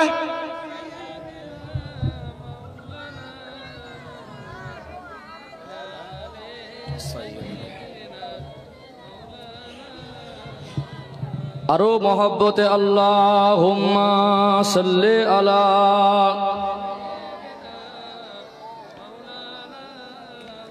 ওয়া আলা আলি সাইয়্যিদিনা ও ভাইজানেরা সোনার মানিক যুবকেরা আব্বার মায়েরা আমার আপনার দয়ার নবী মায়ার নবী হুজুর আমার সাহাবায়ে কেরামদের দুঃখ কষ্ট দেখে আল্লাহ নবী কিছু কিছু সাহাবাদেরকে বললেন ও বাবা সাহাবীরা মক্কা নিষ্ঠুর পাষাণ হৃদয়ের মানুষেরা আপনাদেরকে জানে মেরে দেবে, আপনাদের উপরে জুলুম অত্যাচার হয়, আপনাদের উপরে কষ্ট হয়। আমি রাসূলুল্লাহ আপনাদের কষ্টের কথা শুনে আমার বড় কষ্ট হয়, আমি সহ্য করতে পারি না। নবী আমার কিছু কিছু সাহাবাকে বললেন, যান যান আপনারা এখান থেকে চলে যান, আপনারা আবিসিনিয়া হিজরত করুন। আবিসিনিয়ার বাদশা নাজ্জাশী, ন্যায়পরায়ণ বাদশা, সেখানে গিয়ে আপনারা কিছুদিন নিরাপদে থাকতে পারবেন। মক্কার জমিনে কাফেররা জুলুম অত্যাচারের রোলার চালাচ্ছে, এখানে যদি থাকেন আপনাদের জানে মেরে দেবে। আমি রাসূলুল্লাহ যেদিন আপনাদের সংবাদ দেব, যেদিন মক্কার জমিনে মুসলমানরা স্বাধীনভাবে জীবন যাপন করবে, সংবাদ দিনে আবার ফিরে আসবে। কোন কোন মুসান্নিফ নবী পাকের জীবনী সিরাতের কিতাবে লিখেছেন, কোন কোন কিতাবে লেখা আছে 12 জন পুরুষ আর 4 জন মহিলা, কোন কোন কিতাবে লেখা আছে 11 জন পুরুষ আর 4 জন মহিলা, 15-16 জনের মতো এই রকম একটা কাফেলা আল্লাহ নবী সাহাবায়ে কেরামেরা তারা চলে গিয়েছিলেন আবিসিনিয়ায়। ও ভাইরা বাবাজিরা, নবী আমার এত ঘাত প্রতিঘাতের ভিতর থেকে কলেমার বাণী প্রচারটা বন্ধ করেন নাই। আল্লাহ নবী আরকামের বাড়িতে গিয়ে সাহাবায়ে কেরামদের নিয়ে দ্বীনের শিক্ষা দিচ্ছিলেন। মক্কার জমিনে অন্যতম ধনী পরিবারের ছেলে আমার নবীর সাহাবী, আমার নবীর সাহাবাদের জীবনগুলো দেখবেন। মুসাব ইবনে উমাইর রাদিয়াল্লাহু আনহু বাবার একমাত্র সন্তান, দুনিয়ায় তার বাপের এত সম্পদ, মালের অভাব নাই, সম্পদের অভাব নাই। আজকে অনেক ধনী লোকের ছেলেরা একটা মোটরসাইকেল চাপে 3 থেকে 4 লক্ষ টাকা দাম, আছে না নেই? 1 লক্ষ টাকায় মোটরসাইকেল পাওয়া যায়, আবার 4-5 লক্ষ টাকার দামের মোটরসাইকেল আছে। এত ভোগ বিলাসের জীবন ছিল তখন, যেহেতু দামি দামি গাড়ি আবিষ্কার হয়নি, ইঞ্জিন চালিত কোনো গাড়ির আবিষ্কার হয় নাই, সেই সময় মক্কার জমিনের সব থেকে দামি ঘোড়াটা চড়ে বেড়াতো, সব থেকে দামি খুশবুটা তিনি নিজের শরীরে ব্যবহার করত, সব থেকে দামি পোশাকটা পরিধান করত, মন মর্জি উন্নত মানের খাবারটা খেত। আমার রাসূলুল্লাহ যখন কোরআনুল কারীমের আয়াত দিয়ে মানুষের কাছে কলেমার বাণী প্রচার করছে, মক্কার অলি গলিতে কলেমার প্রচারের ইসলাম ধর্মের কথাটা মানুষের কানে কানে পৌঁছে গেল। দয়ার নবী, মায়ার নবীর এই দিন প্রচারের বাণীটা হযরত মুসাব ইবনে উমাইর রাদিয়াল্লাহু আনহুর কানে পৌঁছে গেল। সে অনুসন্ধান করতে লাগলেন, কোথায় গেলে আমার নবীকে পাওয়া, কোথায় গেলে আমার নবীকে পাওয়া যাবে। অনুসন্ধান করে আরকামের বাড়ির কাছে চলে গেলেন। নবী আমার কয়েকজন সাহাবাদের নিয়ে কলেমার শিক্ষা দিচ্ছিলেন, শরীয়তের শিক্ষা দিচ্ছিলেন। আমার আপনার দয়ার নবী, মায়ার নবীর পূর্ণিমার চাঁদের মতো চমকানো চেহারাটা দেখলেন। আমার রাসূলুল্লাহর কাছে গিয়ে কথা শুনলেন। আমার নবীর কথা শুনে মনে হয় জানটা জুড়িয়ে যায়, মনের দুঃখ কষ্ট বেদনা গুলো যেন নিবারণ হয়ে যায়। মজলিসে বসে আল্লাহ নবীর কথা শুনে হযরত মুসাব ইবনে উমাইর রাদিয়াল্লাহু আনহু বলতে লাগলেন, ইয়া রাসূলুল্লাহ, ইয়া হাবিবাল্লাহ, হুজুর আপনাকে আবু জেহেল পাগল বলে, আপনাকে গালি দেয়, আপনার নামে বদনাম করে। আপনার মতো মানুষ যার কথা শুনে পাগল মনে হয় না, আপনি যে কথাগুলো বলছেন আপনার কথা শুনে মনে হয় আপনি একজন আল্লাহর প্রেরিত নবী। আল্লাহ নবীর কাছে হযরত মুসাব ইবনে উমাইর রাদিয়াল্লাহু আনহু ঈমানের কলেমা পড়ে মুসলমান হয়ে গেলেন। বলুন সুবহানাল্লাহ, আরো জোরে বলুন সুবহানাল্লাহ। মক্কার জমিনে সব থেকে ধনী পরিবারের ছেলে, সব থেকে দামি ঘোড়ায় চড়তো। যখন ঘরে চলে গেল, খবর হয়ে গেল, তার মার কাছে খবর পৌঁছে গেল হযরত মুসাব ইবনে উমাইর রাদিয়াল্লাহু আনহু তিনি কলেমা পড়ে মুসলমান হয়েছে। মা ছেলেকে ডেকে বলে, এ মুসাব, তোর আব্বার সম্মান আছে, তোর আব্বা এত ধন সম্পদের মালিক, এলাকার মানুষ সম্মান করে। আজ তুই শুনেছি নাকি কলেমা পড়েছিস? ওই সময় হযরত মুসাব ইবনে উমাইর রাদিয়াল্লাহু আনহু বলেছিলেন, মা আমার আব্বার যত পয়সা থাক না কেন, আমার আব্বার যতই সম্মান থাক, এটা আমার কিছু যায় আসে না। আমি ঈমানের কলেমা পড়েছি, এটা লুকিয়ে রাখতে পারবো না। আপনি ঠিকই শুনেছেন, আমি ঈমানের কলেমা পড়ে মুসলমান হয়ে গেছি। বলুন সুবহানাল্লাহ। মা বললেন, তুই আমার মাথায় হাত দিয়ে কসম করে বল, তুই লাত উজ্জার নামে কসম করে বল, আর হযরতে মুহাম্মদ সাল্লাল্লাহু আলাইহি ওয়াসাল্লামের কাছে যাবি না। হযরত মুসাব ইবনে উমাইরের মা বলছে, তুই যদি আমার একটাই মাত্র ছেলে, আমার কথা যদি না শুনিস, আজ থেকে আমি আর ভাত খাবো না। অনেক সময় মায়েরা মনের কষ্টে এমন কথা বলে কি বলে না, মা নিজের খাবারটা বন্ধ করে দিল। হযরত মুসাব ইবনে উমাইর রাদিয়াল্লাহু আনহু বলেছিলেন, ও মা, আপনি যদি না খেয়ে মারাও যান, আপনাকে ত্যাগ করে দিতে পারি, আমি আমার আল্লাহ আর রাসূলকে আমি ত্যাগ করতে পারবো না। বলুন সুবহানাল্লাহ। ও ভাইরা বাবাজিরা, হযরত মুসাব ইবনে উমাইর রাদিয়াল্লাহু আনহুর এই অবস্থা তার আব্বার কাছে পৌঁছে গেল। তার আব্বা রাগম্বিত হয়ে গেল। একটাই ছেলে, যখন যা চায় তাই দেই। একটা পোশাক একবার পরে ওই পোশাকটা খুলে ফেলে দিত, দ্বিতীয়বার আর ওই পোশাকটা পরিধান করতো না। ওই ছেলে যখন বাপের সম্মান রাখে না, ওরকম ছেলের দরকার নেই। মক্কার বড় বড় লিডার আবু জেহেল, আবু লাহাব, উতবা, সাইবা, রাবিয়া, এরা বলতে লাগলো, এ মুসাবের আব্বা, তোমার ছেলে নাকি কলেমা পড়ে মুসলমান হয়ে গেছে। তুমি তোমার ছেলেকে যদি রুখতে না পারো, তুমি আমার সঙ্গে, আমাদের সঙ্গে কোনো কথা বলো না, তোমার সঙ্গে আমাদের কোনো সম্পর্ক নাই। তোমাকে অনেক জ্ঞানী মনে করে, কিন্তু তোমার ছেলেটাকে তুমি সামাল দিতে পারছো না। ওই সময় রাগম্বিত হয়ে গিয়ে ছেলেকে যখন বললেন কলেমা ত্যাগ কর, ছেলে বলেছিল, আব্বা, আপনার সম্পদের দরকার নেই, আপনার মালের দরকার নেই, ভোগ বিলাসের জীবনের দরকার নেই, সব দিয়ে দেবো, সব ত্যাগ করে দেবো।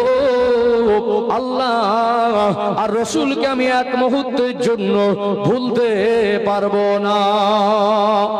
ও ভাইরা বাবাজিরা, মুসাব ইবনে উমাইরের আব্বার মা বলল যে, বাবা আমার সম্মান রাখে না, ওরকম ছেলের দরকার নাই, বেরিয়ে যাও। এত ভোগ বিলাসের জীবন ছেড়ে আল্লাহ রাসূলের কাছে চলে এসেছিলেন। আবিসিনিয়ায় হিজরত করেছিল। এই হিজরতকারীদের মধ্যে এই মুসাব ইবনে উমাইর রাদিয়াল্লাহু আনহু তিনি একজন। আল্লাহকে মানা কাকে বলে, নবীকে মানা কাকে বলে, নবীর ভালোবাসা কাকে বলে। হযরত মুসাব ইবনে উমাইর রাদিয়াল্লাহু আনহু ভোগ বিলাসের জীবন ছেড়ে দিয়ে আমার রাসূলুল্লাহর কাছে কলেমা পড়ে নিয়ে মুসলমান হয়ে গেলেন। আল্লাহর নবী বললেন, ও বাবা মুসাব, মক্কার জমিনে তোমার দুশমনে ভরা, তোমার আব্বার মা তোমাকে তোমার ঘর থেকে বার করে দিয়েছে, কাফেররা তোমায় খুঁজছে, তোমাকে জানে মেরে দেবে, তুমি চলে যাও, তোমার উপরে জুলুম অত্যাচার হবে, কোথায় থাকবে, কোথায় খাবে, কোথায় সেই তার কোনো নিশ্চয়তা নেই। চলে যাচ্ছে আবিসিনিয়ায়। বাদশা নাজ্জাশী ন্যায়পরায়ণ বাদশা ছিল। আল্লাহর নবী হুজুর আমার সাহাবাদেরকে পাঠিয়ে দিলেন। এদিক থেকে কুরাইশরা বলতে লাগলো, যেখান থেকে বহু মানুষ গোপনে গোপনে চলে গেল আবিসিনিয়ায়, ওদেরকে ফিরিয়ে আনতে হবে। কেননা যে কটা মক্কায় আছে, এদের উপরে জুলুম অত্যাচার করা যাচ্ছে না। এরা প্রভাবশালী মানুষ, পয়সাওয়ালা মানুষ, এগুলো নাম করা গোত্রের মানুষ। এদের উপরে জুলুম অত্যাচার করলে, এদের উপরে কড়া ব্যবস্থা নিলে এখানে হিতে বিপরীত ফল হবে। যদি ওদের গোত্রটা ঘুরে গিয়ে ইসলাম কবুল করে নেয়, তাহলে মুসলমানদের শক্তি বেড়ে যাবে কি যাবে না? যাবে না। শক্তিশালীর উপরে আর আঘাত করে না। এখন ওদেরকে কিভাবে ফিরিয়ে আনা যায়? যারা চলে গেছে ওদেরকে কিভাবে ফিরিয়ে আনা যায়? বাদশা নাজ্জাশীর কাছে গিয়ে মুসলমানদের নামে অনেক উল্টো পাল্টা ভাঙানি দিতে লাগলো। বাদশা নাজ্জাশী দেখলো যে এরা যে কটা দিন আমার কাছে এসেছে, এদের চাল চলন, কথাবার্তা, আচার আচরণ আমি তো তেমন কিছু খারাপ কিছু পাইনি। বাদশা নাজ্জাশী ছিল খ্রিস্টান বাদশা। ঈসা আলাইহিস সালামের নামে নাকি মুসলমানরা অনেক কিছু কথা বলে। এই কান ভাঙানি বাদশা নাজ্জাশীর কাছে দেওয়া হলো। আপনার এরিয়াতে মক্কার জমিন থেকে পালিয়ে এসেছে দুষ্ট প্রকৃতির মানুষ, এরা আমাদের বংশের মানুষ, এরা আমাদের শহরের মানুষ, আপনি এদেরকে ফেরত দেন, আমরা এদেরকে নিয়ে যাব। বাদশা নাজ্জাশী বললেন যে সত্যিকারে আপনারা যা বলছেন এদের মুখে একবার শোনা দরকার। এখন বাদশা নাজ্জাশী বলল যে তোমরা ঈসা আলাইহিস সালাম সম্পর্কে কি ধারণা করো এবং তোমরা কেন চলে এসেছো, তোমাদের নামে কেন রকম উল্টো পাল্টা কথাবার্তা শুনছি। এই 16-17 জনের কাফেলা অথবা 15 জনের কাফেলা এই আবিসিনিয়া হিজরতকারীদের মধ্যে তারা নির্বাচন করলেন বাদশা নাজ্জাশীর সামনে কে কথা বলবে। আল্লাহর নবীর চাচাতো ভাই হযরত জাফর বিন আবু তালিব, নাম শুনেছেন আলী রাদিয়াল্লাহু আনহুর আপন ভাই, একটা ভাই হলেন চাচাতো ভাই আবু তালেব রাদিয়াল্লাহু আনহু। আবু তালেবের যে ছেলে ছিল হযরত আলী রাদিয়াল্লাহু আনহু ছিলেন না, আর একটা ছেলে জাফর বিন আবু তালিব, তিনি গুছিয়ে কথা বলতে পারতেন। হযরত জাফর বিন আবু তালিব বাদশা নাজ্জাশীর সামনে ভাষণ দিয়েছিলেন যে মক্কার জমিনে জ্যান্ত মেয়েকে মানুষ পুঁতে দিত, মক্কার জমিনে জুলুম অত্যাচার অন্যায় অনাচারে ভরে গেল, লুটপাট মারামারি খুন খারাপি। একটা যুবতী মেয়েকে বাপ বেটা মদ পান করে জেনা করে শারীরিক নির্যাতন করার পরে সেন্সলেস হয়ে যেত, ঘোড়ার পায়ে দড়ি বেঁধে ওই যুবতী তরুণীর পায়ে দড়ি বেঁধে মরুভূমিতে ছুটিয়ে দেওয়া হতো, যুবতীর লাশটা দুভাগ হয়ে যেত। মক্কার জমিনে অশান্ত পরিবেশের মাধ্যমে আমার রাসূল এসে এক আল্লাহর কলেমার বাণী প্রচার করছে, এক আল্লাহকে আল্লাহ বলে মানার দিনের দাওয়াত দিচ্ছে। আল্লাহর প্রেরিত পয়গম্বর, তিনি তো শান্তির কথা বলেন, ন্যায়ের কথা বলেন, হকের কথা বলেন, অতএব তিনি এসে মক্কার জমিনে শান্তি কায়েম করতে চাচ্ছেন। আমাদের অপরাধ কোথায়? আমরা তো তানাকে আল্লাহ রাসূল বলে আল্লাহকে এক বলে মেনেছি।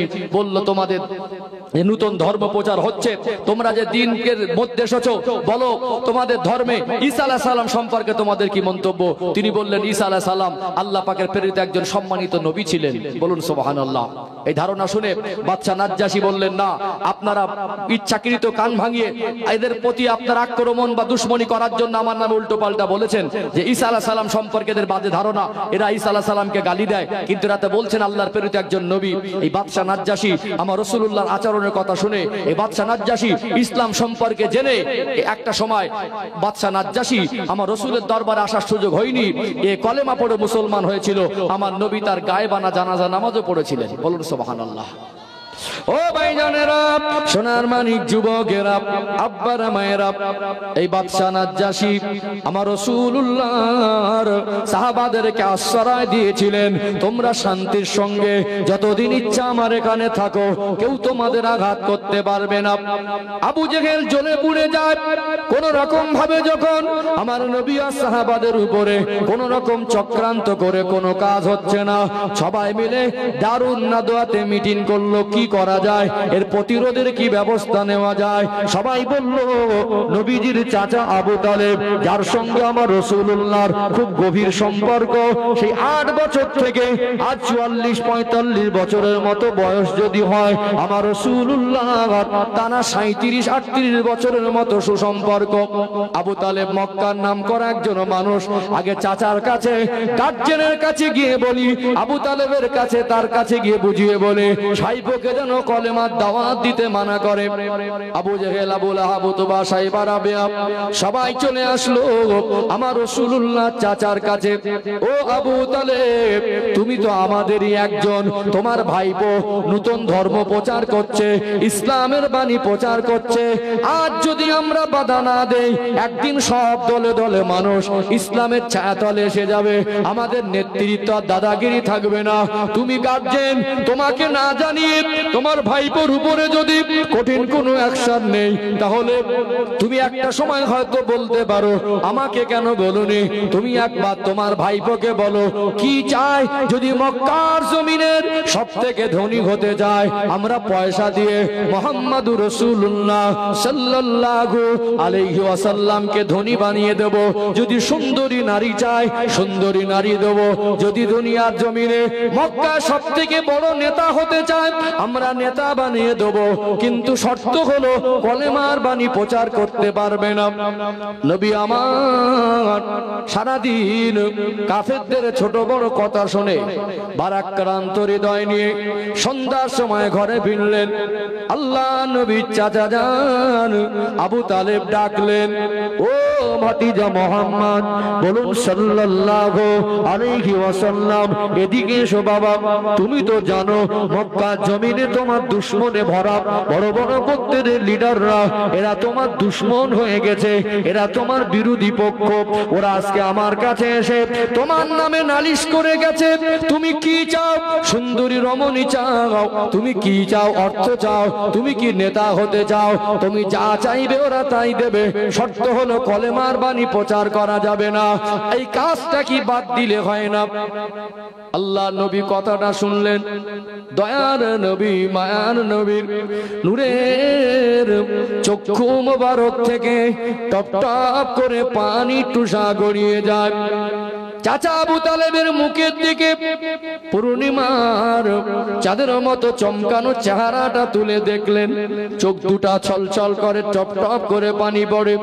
ও চাচা জান, মায়ের গর্ভে আব্বা জানকে হারিয়েছি, 6 বছর বয়সে মাকে হারিয়েছি, 8 বছর বয়সে দাদুও চলে গেলেন। সেই 8 বছর বয়স থেকে আপনার সঙ্গে দীর্ঘদিনের সম্পর্ক। আপনি যেমন আমায় সন্তানের মতো স্নেহ করেন, আমি তেমনি আপনাকে পিতার মতো সম্মান করি। চাচা জান, আমি মক্কায় ধনী হতে চাই না, সুন্দরী নারী চাই না, ওদের নেতা হতে চাই না।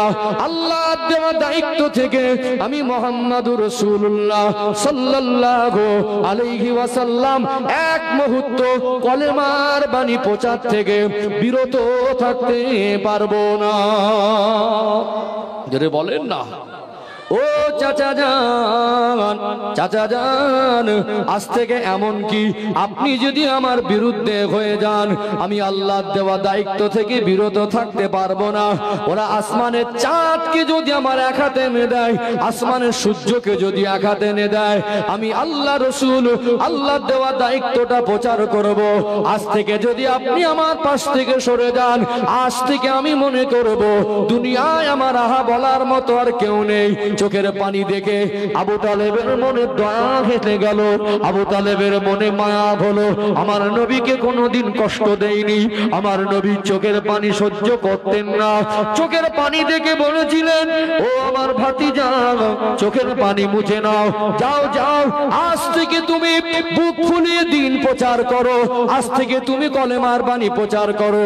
আমি আবু তালেব কথা দিলাম, আমার গায়ে এক ফোঁটা রক্ত থাকতে আপনার উপরে আঘাত আসতে দেব না। আল্লাহ নবীর কথা, এই কথাটা আল্লাহ নবীর কাছে যেমন সান্ত্বনা ছিল, এটা একটা সাপোর্ট ছিল। আমি বলছিলাম না, আমার নবীর সঙ্গে আবু তালেবের 42 বছরের টানা সম্পর্ক। ক বছরের? 42 বছর। অতিরিক্ত ভালোবাসতেন। বিপদের সময় যেদিন মক্কার জমিনে আমার রাসূলুল্লাহ চতুর্দিকে দুশমনে ভরা আমার রাসূলের নামে নালিশ করেছে, সেদিনও বলেছিল আবু তালেব যে আমার শরীরে এক ফোঁটা রক্ত থাকতে তোমার উপর আঘাত আসতে দেব না। শুধু ভালোবাসার নাম ইমানদার নয়। আবু তালেব যে পরিমাণে আমার নবীকে ভালোবেসেছে, আমরা তার এক কানাও ভালোবাসতে পারিনি। সম্মান করা, কি করা? ভালোবাসার শর্ত সম্মানও করতে হবে, সুন্নাতটাকে আমালে জিন্দেগিতে বাস্তবায়ন করতে হবে, এবং তার সাথে সাথে আমার নবীকে ভালোবাসতে হবে। তিনটের মধ্যে যে কোনো একটা যদি কমজোরি হয়ে যায়, নবীর ভালোবাসার পরিপূর্ণতা পাবে না। চাচাকে যদি অপমান করে গলা ধাক্কা দিয়ে আর চায়ের দোকানে বাড়ি এসে যদি বলে চাচাজি আপনাকে ভালোবাসি, চাচা কি বুঝবে? সম্মান করেন না, চাচা বুঝবে ভালোবাসে? একটু হাঁকু দেন না। আর সমাজের নবীর দুশমন বিয়াদব বেরিয়েছে না, বিয়াদব বেরিয়েছে না। সম্মান করতে হবে, কথায় শব্দ চয়নে নবীর ক্ষেত্রে কোনো কথার দ্বারা আমার নবীর সম্মান খাটো করা যাবে না। আমার নবীকে তো সাধারণ মানুষের সঙ্গে মিলিয়ে তারা তৃপ্তি পায়, আল্লাহ ওদের হেদায়েত দান করেন, বলেন আল্লাহুম্মা আমিন। ও ভাইজানেরা, সোনার মানিক যুবকেরা, আব্বারা মায়েরা, আবু জেহেল যখন দেখলো আবু তালেবের কাছে বলে কিছু হলো না, কি করা যায়? এখন বদনাম করতে গেলে একটু মানুষের কাছে বোঝাতে হবে, না হয় জাদুকার বলবো, না হয় পাগল বলবো, না হয় কিছু তো একটা বদনাম দিতে গেলে একটা ইস্যু দরকার আছে না নেই? আছে না নেই? আবু জেহেল বহুবার আমার নবীকে পরীক্ষা করেছিল। হাতের মধ্যে কাকর বালু নিয়ে আবু জেহেল আমার নবীর কাছে চলে গেল। নবীর কাছে গিয়ে বলল, ও মুহাম্মদ সাল্লাল্লাহু আলাইহি ওয়াসাল্লাম, বলো বলো, আমি আবু জেহেলের হাতের মধ্যে কি আছে? আমার আল্লাহ যদি চায়, আমার রাসূলুল্লাহ ওটা বলে দিতে পারতেন কি পারতেন না? পারতেন না? নবীদের ভিতর আল্লাহ হিকমত দেন। এখানে ঘটনা তো শোনেন, হিকমতটা বোঝেন। আমার নবী ডাইরেক্ট বলে দিতে পারতেন, চাচা জান হাতের মুঠোর মধ্যে কি আছে? কাকর পাথর আছে, বলে দিতে পারতেন না? আবু জেহেল এটা চিন্তা করেছিল যে ছোট থেকে জীবনে যে অস্বাভাবিকতা দেখছি, আল্লাহ নবী সাল্লাল্লাহু আলাইহি সাল্লাম ইনি সত্যিকারের নবী, এটা তার মনের মধ্যে জায়গা ছিল। কিন্তু দুষ্টুমি করে সে ঈমান আনেনি, তার দুর্ভাগ্য। ও জানতো বলে দিতে পারে। দেখবেন মাঝে মাঝে ছোট ছোট বাচ্চারা কি করে, পকেট থেকে 2 টাকা বা 5 টাকার কয়েন নিয়ে, 10 টাকার কয়েন নিয়ে বললে হাতে কি আছে বলতো? একটা ছোট আচমকা বাচ্চা বলে দিল 2 টাকার কয়েন বা 5 টাকার কয়েন, দরজা হাত খুলে দেখে ওই 5 টাকা। আন্দাজ অনেক সময় খেটে যায় না? ও পরিকল্পনা করেছিল, যদি বলে দেয় যে পাথর, তখন বলবো যে মক্কার আশপাশে কাকর পাথর, তো তুমি আন্দাজে বলো চাঁদ। খেটে গেছে। দয়ার নবী, মায়ার নবী বললেন, ও আবু জেহেল, হাতের মুঠোয় কি আছে ওটা আমি বলবো না। আপনার হাতের মুঠোয় যেটা আছে ওটা যদি বলে দেয় আমি কে, তাহলে কি কলেমা পড়বেন? ঘটনা কোন দিকে চলে গেল? আবু জেহেল অবাক হয়ে গেল। আমার নবীকে বলছিলে হাতের মুঠোয় কি আছে, তুমি যদি বলতে পারো তাহলে বুঝবো তুমি সত্যিকারের নবী, ঈমানের কলেমা পড়ে মুসলমান হয়ে যাব। আমার নবী বলে দিতে পারতেন, কিন্তু আমার নবী তিনি অপেক্ষা করছেন। আল্লাহ পাক ওহী করেছিলেন, আল্লাহ পাক আমার রাসূলকে জানিয়ে দিয়েছিলেন, আমার হাবিব একজন কাফের এসে আপনার কাছে পরীক্ষার জন্য এক মুঠা বালি নিয়ে দাঁড়াবেন, আর আপনি যদি বলতে না পারেন আপনার থেকেও হাসবে, এটা আমি আল্লাহর ভালো লাগবে না। আমার নবীকে আল্লাহ পাক 3.5 থেকে 4,000-এর মতো কম বেশি মুজিজা দিয়েছিলেন। কোন নবীকে 2টা, কোন নবীকে 4টে, কোন নবীকে 7টা বা 10টা। আল্লাহ আমার নবীকে সব নবীর থেকে বেশি মুজিজা দিয়েছিলেন, না দেন নাই? আল্লাহ পাক বলেছেন, হাবিব আপনি চিন্তিত হবেন না, আপনাকে বলতে হবে না হাতের মুঠোয় কি। আবু জেহেলের হাতের মুঠো বলে, মুঠোর মধ্যে যা আছে ওটাই বলে দেবে আপনি কে। আবু জেহেল ভাবতে অবাক লাগছে যে হাতের মুঠোয় কি আছে, কাকর তো কোনোদিন কিছু বলতে পারে না। অতএব বলল, হ্যাঁ যদি হাতের মুঠোয় কি আছে যদি সে বলে দেয় আপনি কে, কলেমা পড়ে মুসলমান হয়ে যাব। আবু জেহেলের হাতের মুঠোর কাকরটাও আমার রাসূলকে রাসূল বলে সাক্ষ্য দিয়ে কলেমা পড়েছিল। জোরে বলেন না সুবহানাল্লাহ। এ নাদান কমবক্ত আহমক বলল যে আপনি নিশ্চয়ই জাদুকর হবেন। কি হবেন? কেন আমার হাতের মুঠোয় কি সেটা আমি জানি। হাতের মুঠোয় পাথর বলে দিতে পারতেন, আপনি বললেন হাতের মুঠো যেটা আছে ওটা বলে দেবে। আমার জীবনে তো আমি কাকর পাথরকে কথা বলতে দেখিনি। অতএব আপনি নিশ্চয়ই কোনো জাদুকর হবেন। তাহলে আপনি একটা বড় জাদুকর, আপনার কাছে আমি মুসলমান হব না। মনে মনে পরিকল্পনা করত এমন একটা বিপদে ফেলবো যেন মক্কার মানুষের কাছে মুখ না পায়, যেখানে যাবে সেখানে যেন অপমান হয়, এমন একটা কঠিন বিপদে ফেলে দেবো চক্রান্ত করত। ওই কঠিন বিপদ থেকে যেন এমন ভাবে লাঞ্ছিত হবে, এমন ভাবে অপমান অপদস্থ হবে, মক্কার মানুষ যেন তার কাছে আর কোনোদিন কলেমা না পড়ে। এর মাথা শয়তানি বুদ্ধি, কি করা যায়? মনে মনে করলো জাদু মন্ত্র তো দুনিয়া চলে। কোথায় চলে? দুনিয়া চলে না? জাদু মন্ত্র দুনিয়ায় চলে। জাদুর মন্ত্রের ক্ষমতা আসমানের উপরে পড়েও হয় না। জাদুর দ্বারা আসমানের চাঁদ দ্বিখণ্ডিত করা যাবে, সূর্য দ্বিখণ্ডিত করা যাবে? এ ভাবলো তাহলে একে এমন একটা বিপদে ফেলে দেবো যেন এমন বিপদে লাঞ্ছিত হয়ে যাবে যেন মক্কার মানুষের কাছে কলেমার দাওয়াত দেওয়ার মুখটা না পায়। আস্তে আস্তে চলে এলো, এসে বললো, ভাতিজা তুমি সত্যিকারের আল্লাহর নবী, ঠিক আছে আমি বুঝলাম। তুমি যদি সত্যিকারের নবী হও, তুমি আসমানের চাঁদটা যদি দ্বিখণ্ডিত করে দেখাতে পারো, আমি আবু জেহেল মুসলমান হয়ে যাব। আল্লাহর নবী, আল্লাহ যদি চায় এটা সম্ভব না অসম্ভব? সম্ভব না। নবী আমার বললেন, আমি যদি সত্যি আসমানের চাঁদটা দ্বিখণ্ডিত করে দিতে পারি, আপনি সত্যি মুসলমান হবেন? বলে, আমি কথা দিলাম মুসলমান হব। বললে, কোথায় কি হবে? আল্লাহ পাক বলেছিলেন, হাবিব আপনি দুশ্চিন্তা করবেন না, আপনি আঙুল দিশারা করবেন, আপনার কাজ হবে আঙুল দিশারা করা, আর আমি আল্লাহর কাজ হবে আসমানের চাঁদটা দ্বিখণ্ডিত করে দেওয়া। বলুন না সুবহানাল্লাহ। আপনি কথা দেন, কথা পাকাপাকি করে নেন। আবু জেহেল বলল, তাহলে কোথায় হবে? বলল, আবু কুবাইস পাহাড়ে যাব। আবু কুবাইস পাহাড়টা হাজি বান্দারা দেখেছে, ওই আবু জেহেলের বাড়ি আর মা মেনার কুড়ে ঘরের ঠিক সামনের দিকটা, ঠিক সামনের দিকটা রোড সাইডটা, এই দিকটা যে একটা পাহাড় দেখা যায়, ওটাই হলো আবু কুবাইস পাহাড়। ওটাই হলো সাপা পাহাড়ের সামনের পাহাড়টা আবু কুবাইস পাহাড়। এখন আবু কুবাইস পাহাড়ে গিয়ে আমার নবী আসমানের চাঁদটা দ্বিখণ্ডিত করে দেবেন। এই আবু জেহেলের খাওয়া ঘুম উঠে গেছে। সারা মক্কার অলি গলিতে নাম করা মানুষকে বলছে যে কালকে সন্ধ্যাবেলা আবু কুবাইস পাহাড়ে তোকে দাওয়াত দিলাম, কারণ ওখানে মুহাম্মদ বলুন সাল্লাল্লাহু আলাইহি সাল্লাম আসমানের চাঁদটা দ্বিখণ্ডিত করবে। কথা কি বুঝতে পারছেন? এখন আল্লাহ নবী সাল্লাল্লাহু আলাইহি সাল্লামের সঙ্গে কথা হয়েছে কার? আবু জেহেলের আর আমার নবীর। এখন বহু লোক সন্ধ্যার আগে থেকে গিয়ে আবু কুবাইস পাহাড়ে জমে গেছে, তাদেরকে বসার ব্যবস্থা করে দিয়েছে, তাদেরকে বসার অ্যারেঞ্জমেন্ট করে দিয়েছে। এখন বলা বলি করছে, এই মুহাম্মদ আসবে তো? মনে করে যে কথা দিয়েছে চাঁদ দ্বিখণ্ডিত হবে না, আর আসবে না, আর আসবে না। নবীরা ওয়াদা খেলাফ করেন না, নবীদের কথায় কোনোদিন মিথ্যা কথা পাওয়া যায় না। মনে মনে করছিল যে আমার রসুল হয়তো আসবে না, আর অনেক লোকজনকে দাওয়াত করেছে, আমার নবী আসবে না আসবে না আসবে না অনুভব করতে করতে আমার রসুল তিনি দেখছেন পূর্ণিমার চাঁদের মতো চমকানো চেহারা নিয়ে আবু কুবাইস পাহাড়ের দিকে আসছে। বলুন না সুবহানাল্লাহ। ও ভাইজানেরা, সোনার মানিক যুবকেরা, আব্বার মায়েরা, নবী আমার আবু কুবাইস পাহাড়ের দিকে আসছেন। আল্লাহ নবী গিয়ে দেখলেন অনেক লোকের সমাগম। নবী আমার জিজ্ঞাসা করলেন আবু জেহেলকে, আবু জেহেলকে এখানে এত মানুষ কেন?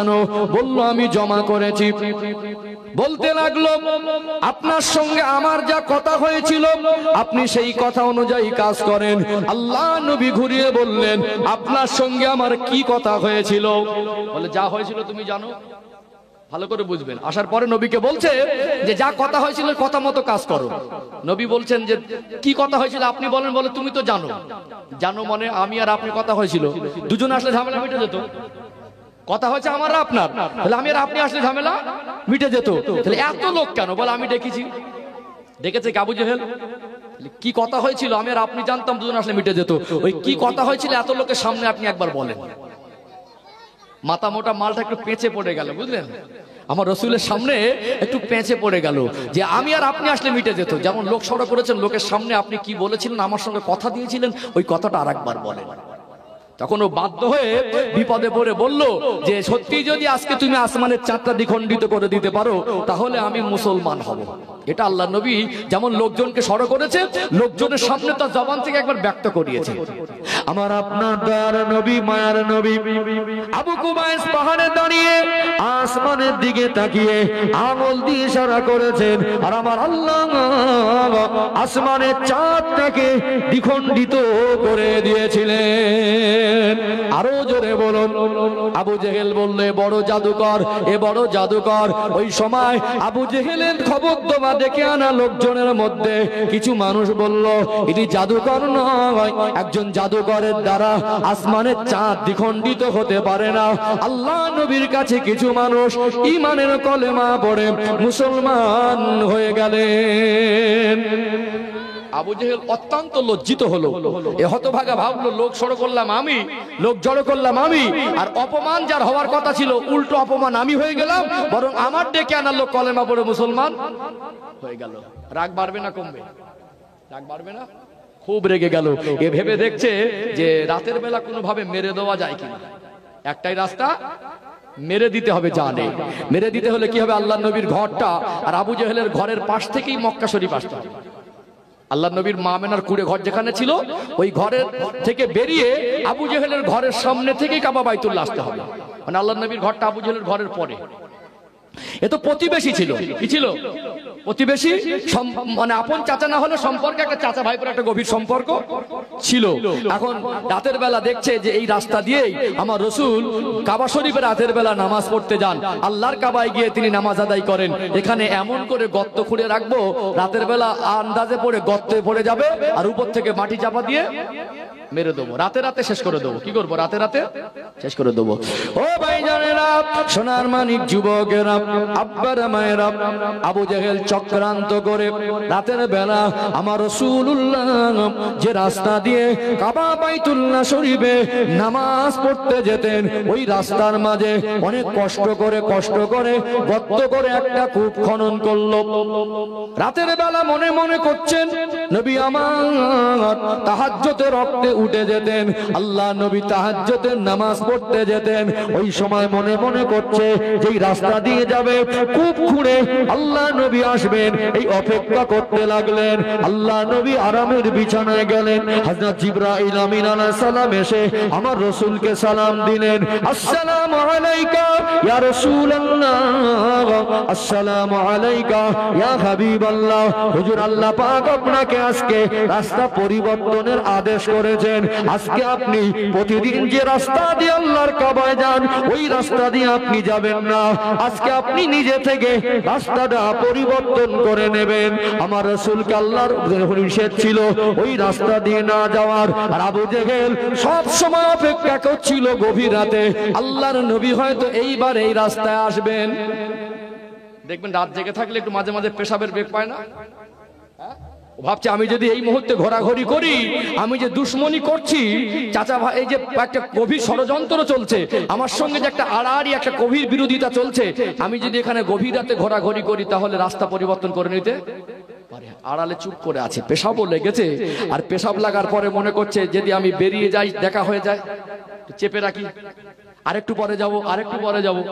আবার মনে করছি আসলো পেশাব লাগলে কি খুব জোরে যখন পেশাব পায় চেপে রাখা কি কঠিন না সহজ? কঠিন না? যত মনে করে আসবেটা কোথা থেকে? নবীকে তো আল্লাহ পাক ওহী করে দিলেন, আল্লাহ পাক তো নবীকে জানিয়ে দিয়েছিলেন রাস্তা আপনি পরিবর্তন করে নেন। আল্লাহ নবী অন্য রাস্তায় অলরেডি কাবা বাইতুল্লাহ চলে গেছেন না যায়নি? গেছেন। আরে আহমক নাদান শুধু মনে করছে হয়তো আসবে। একটা সময় পেশাবটা এত জোরে লেগেছে, ও দেখলো না বের হলে আর কাপড়ে চুপড়ে হয়ে যাবে। রাতটা ছিল অতিরিক্ত অন্ধকার রাত, মাঝে মাঝে দেখবেন রাত থাকে একদম অন্ধকার। ও নিজে যেখানে কুয়া করেছিল আন্দাজ ঠিক না করতে পেরে ও কূপের মধ্যে পড়ে গেছে। কিসের মধ্যে? নিজের খোঁড়া গর্তে নিজে পড়ে গেছে। আরে পেশাব যে লেগেছিল ও কাপড়ে চুপড়ে কূপের মধ্যে নিজে পেশাবও করে ফেলেছে। রাস্তা নেই কিছু করার। কূপের মধ্যে পড়ে নিজের ভিতরে একটা আতঙ্ক ভয় কাজ করছে, অনেক ওঠার চেষ্টা করছে, ওটার মতো ক্ষমতা হচ্ছে না। মনে মনে করছে আমি যতটা পরিমাণ গর্ত খুঁড়েছিলাম আমার মনে হচ্ছে গর্তর পরিমাণটা অনেক বেশি। কি করা যায়? জানে তো বাঁচতে হবে, আর সকাল যদি হয়ে যায় আর জনগণ যদি জেনে যায় আবু জেহেল গর্তের মধ্যে পড়ে আছে, সবাই বলবে গর্ত কেন, এখানে কে খুঁড়েছে, আর গর্তর মধ্যে বা কেন পড়লো? নিশ্চয়ই বুঝতে পারবে ওই গর্ত নিজে খুঁড়েছিল। তাহলে জনগণ জেনে গেলে আবু জেহেলের মান সম্মান নষ্ট হবে কি হবে না? খুব চিৎকার মেরে ডাকছে না। একটা সময় বাড়ির ভিতর থেকে পরিবারের মানুষকে কষ্ট করে ডেকে ওঠালেন, এসো তোমরা আমাকে দড়ি দাও, আগে উপরে তোলো। সবাই বলছে এত রাতে গর্তের মধ্যে কেন, এখানে গর্ত তো ছিল না, এই গর্ত কূপটা কে খুঁড়েছে? বলছে আগে উপর থেকে দড়ি দাও, আগে উপরে উঠি তারপরে সব বলছি। বলছে আগে আমাকে তোলো তারপরে সব বলছি। উপর থেকে দড়ি দিচ্ছে, আল্লাহ হুকুম করেছিলেন জমিনের মাটি আবু জেহেলের তোলার জন্য দড়ি যত দেবে মাটি তত নিচে নেমে যাবি। যত দড়ি দিচ্ছে মাটিটা তত নিচে যেন উপলব্ধি করছে, বুঝতে পারছে যে আমি যত দড়ি দিচ্ছে, শুধু বলে হাত পায় না কেন, দড়িটা ছাড়, যত ছাড়ছে তত বুঝতে পারছে নিচে নেমে যাচ্ছি। ও ভাবছে গর্ত তো আমি এত খুঁড়িনি। বল দাঁড়া, দড়ি আর দিসনি, কারণ অবস্থা ভালো ঠেকছে না। দড়ি যত দিচ্ছে আমার মনে হচ্ছে ততটা আমি নিচেই নেমে যাচ্ছি। এত বড় দড়ি দিলে আমার তো নিচে। লাস্টে শেষ বেশ দেখলো যে তোরা এক কাজ কর, মোহাম্মদ সাল্লাল্লাহু কোথায় আছে ডেকে নিয়ে আয়, তো ও ছাড়া আমাকে তুলতে পারবে না। আল্লাহ নবীর কাছে যেতে বাধ্য হলো। নবী আমার এসে বলেন, চাচা যান, এখানে গর্ত কেন আর আপনি পড়ে গেলেন কেন? নবী আমার মুস্কে মুস্কে হাসছেন। এই জন্য আল্লাহ পাক যে আমার রসুলকে বলেছিলেন, হাবিব আপনি রাস্তাটা পরিবর্তন করেন। নবী এবারে বুঝতে পারছেন আল্লাহ কেন রাস্তা পরিবর্তন করতে বলেছিলেন। বললে, বাবা দেখো লোকের কাছে মান সম্মান না খাইয়ে আমি বুঝতে পেরেছি, এখন একটা যা হয়েছে হয়েছে, তুমি আমাকে আগে উপরে তোলো, উপরে তুললে আমি কলেমা পড়ে মুসলমান হয়ে যাব। আল্লাহ নবী দয়ার শরীর মায়ার শরীর রহমাতুল আলামিন হুজুর আমার বললেন, আপনি এই রাতে কেন এখানে গর্ত খুঁড়লেন? বললে, বাবা যা হয়েছে পরের কথা, তুমি আগে আমাকে উপরে তোলো। আমার রসুল তিনি বললেন, যদি সত্যি উপরে তুললে কলেমা পড়ে মুসলমান হয় তো উপরে তুলি। আমার নবী দড়িটা দিলেন, আল্লাহ হুকুম করেছিলেন আমার হাবিবের ওই দড়িতে আবু জেহেলের হাতে ছোঁয়া লাগিয়ে দাও। আবু জেহেল উপরে উঠে বলল, আমি বুঝতে পেরেছি তুমি তো খুব বড় জাদুকর, আমি যা গর্ত খুঁড়েছিলাম তোমার জাদুর মন্ত্রে গর্তটা আমার আন্দাজে অনেকটা বেশি গভীরে চলে গেছে, আমি বুঝতে পেরেছি তুমি ছাড়া কেউ তুলতে পারবে না। এত বড় আহমক নাদান, এত বড় ধোঁকাবাজ, এত বড় চিটিংবাজ, এত বড় বেয়াদব নবীর সঙ্গে বারবার ওয়াদা খেলাপ করতে। কি করতো? আল্লাহ নবীর সঙ্গে বারবার ওয়াদা।